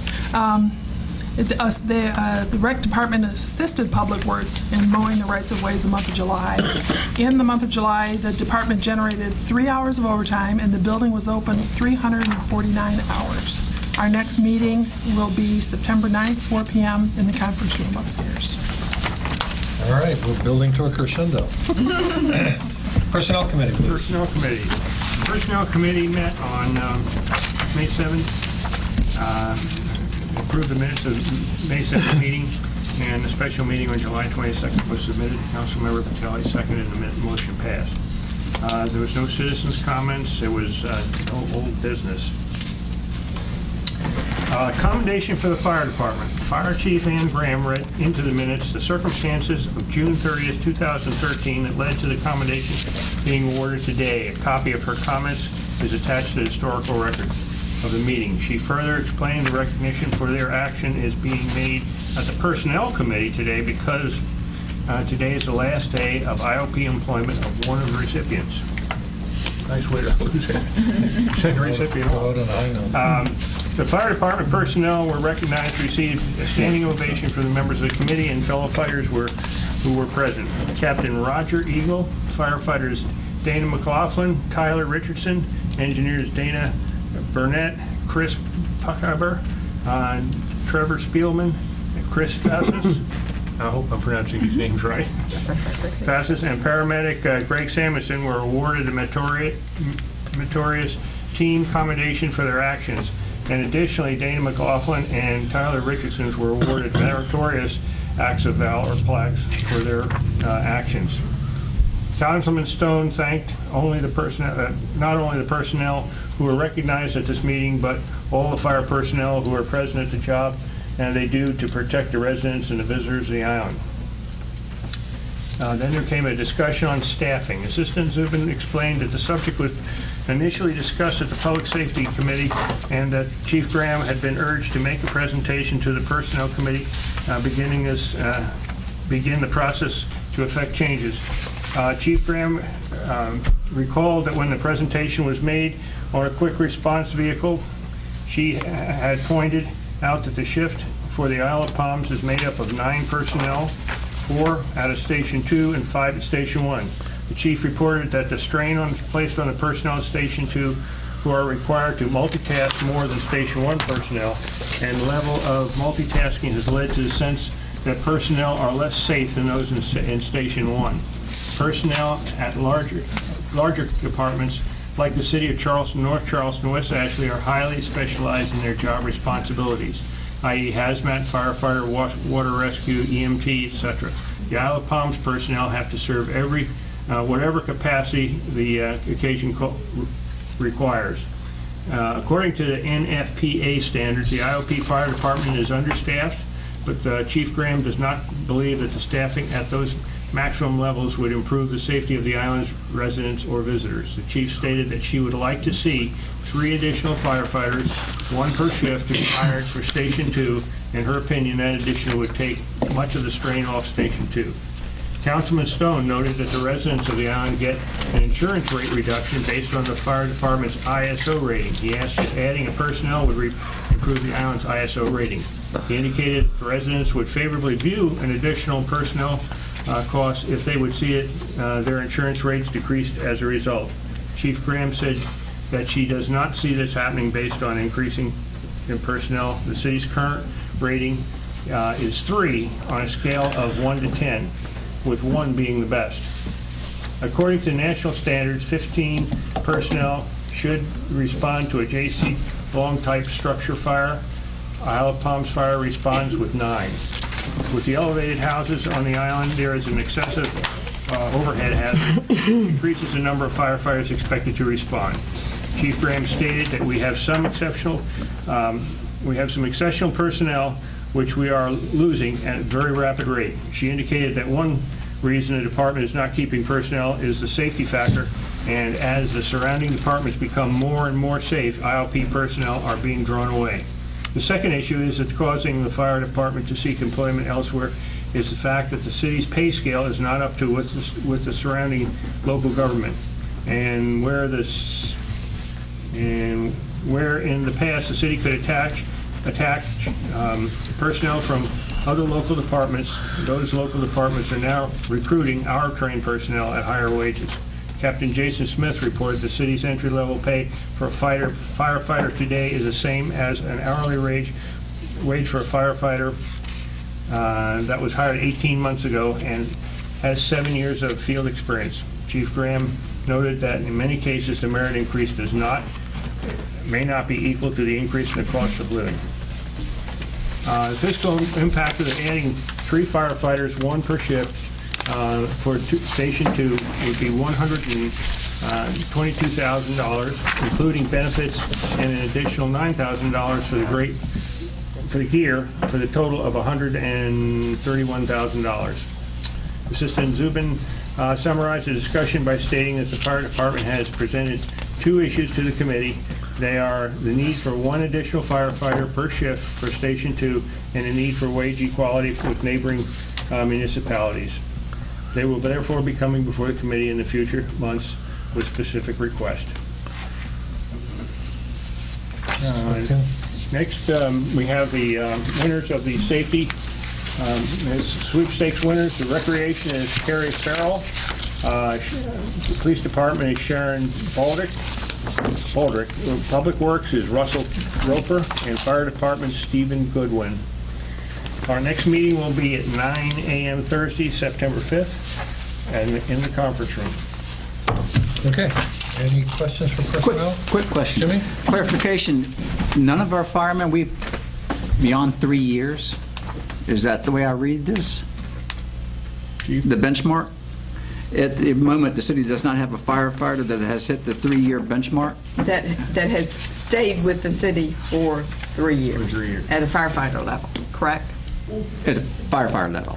Firefighter level, we're losing them about as fast as we can. Okay. All right. Real property, please. Oh, Lord, I'm doing that one too. Yeah, I didn't get there till late, so I asked Ryan. Appreciated it. Okay. It's only 8 pages. The Real Property Committee was held at 5:30 August the 14th. The chair was running late. He was stuck in traffic. Under citizen comments, we had charter boat captain Ben Floyd, who operates a business out of the IOP Marina, asked to address the committee about what he sees as unsafe practices by some other marina tenants, which he described as situation in Dewey's Inlet. To get to the point, Dewey's Inlet is beyond our jurisdiction, and DNR is going to follow up with that. But we've asked them to try to work things out.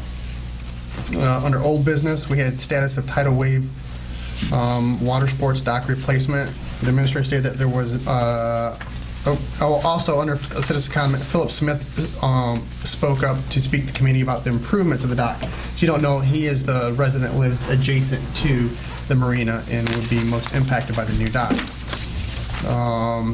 Under old business, the administrator stated that there is does not have an intent for a negative impact on Smith's property, which he believes. Mr. Schaefer came up with that as a result of meeting with the committee and the tenant and was trying to correct some of the struggles that the tenant has had with their operation. Mr. Schaefer of Ocean and Coastal Consultants reported that in the spring he worked with the city and the tenant for a concept design that was based on the fact that the existing structure had been damaged from the dredging process and was repaired to allow the business to continue operating through the summer with plans of replacement. There was a lot of discussion on that. Ended up coming out of that with a joint meeting between all those involved. Good. What happened earlier this week. Good. On the old business, we had discussion of bandit boats at Morgan Creek. Since last meeting, letters were sent out to all the owners of those bandit boats. Bandit boats are the boats are being left at the Morgan Creek dock without authorization. Indicating that they should not be doing what they are doing. And the docks are under the jurisdiction or under the maintenance or under Morgan Creek's lease with the city, and as such, the restaurant is responsible for them. The problem with law enforcement for the abandoned boats, it is only trespassing, and the owner has to be with his boat for a citation to be issued. It was discussed that by not enforcing the patron-only parking in the docks included in their lease means that they're in violation of the lease, and the committee agreed with that. Letters have been sent to Morgan Creek in the past saying that if they allow people who are not patrons to use their docks for free, those patrons are not paying to use the other portions of the marina, which can be problematic because it actually takes money out of the marina in the city's pocket. There's some discussion that if the restaurant does want to manage the docks as per their lease agreement, they should be willing to give up those docks. There was a motion to direct the attorney to draft a letter to Morgan Creek instructing them to do just such, and I would like to make that in the form of a motion as well. Second. Motion and seconded. This is a motion I'm reading here to present a letter to Morgan Creek Grill instructing them that the police and talks assigned to them in their lease or to be in default, or that they're in default of said lease, or as an alternative, Morgan Creek Grill can relinquish control of said dogs. Correct. Okay. We have a motion and seconded. Any further discussion? All in favor, please say aye. Aye. Any opposed? Okay. Under old business, we had discussion of the RFP for the fuel dispensers. It was advertised in the Post and Courier and on the city's website, and is due on Friday. So that'd be good. Would be interesting to see how that works. That'll be determine which way we go. Right. So our next meeting is September 4th. 5:30. Very good. Any questions for real property? None heard? Moving on, we've already dealt with the accommodations tax. You have the Board of Zoning Appeals and Planning Commission. Any questions or concerns with them? None heard? No other items? Our next meeting is after tomorrow. It will be on Tuesday, the 24th of September, 7 o'clock. No need to go in executive session. I think we have a motion to adjourn. Move to adjourn. Yes, we do. All right, motion seconded. I wanted to sit around a little bit. All right, all in favor of adjourning? See you guys, Ellis. We are out of here. We just get together and you want to leave.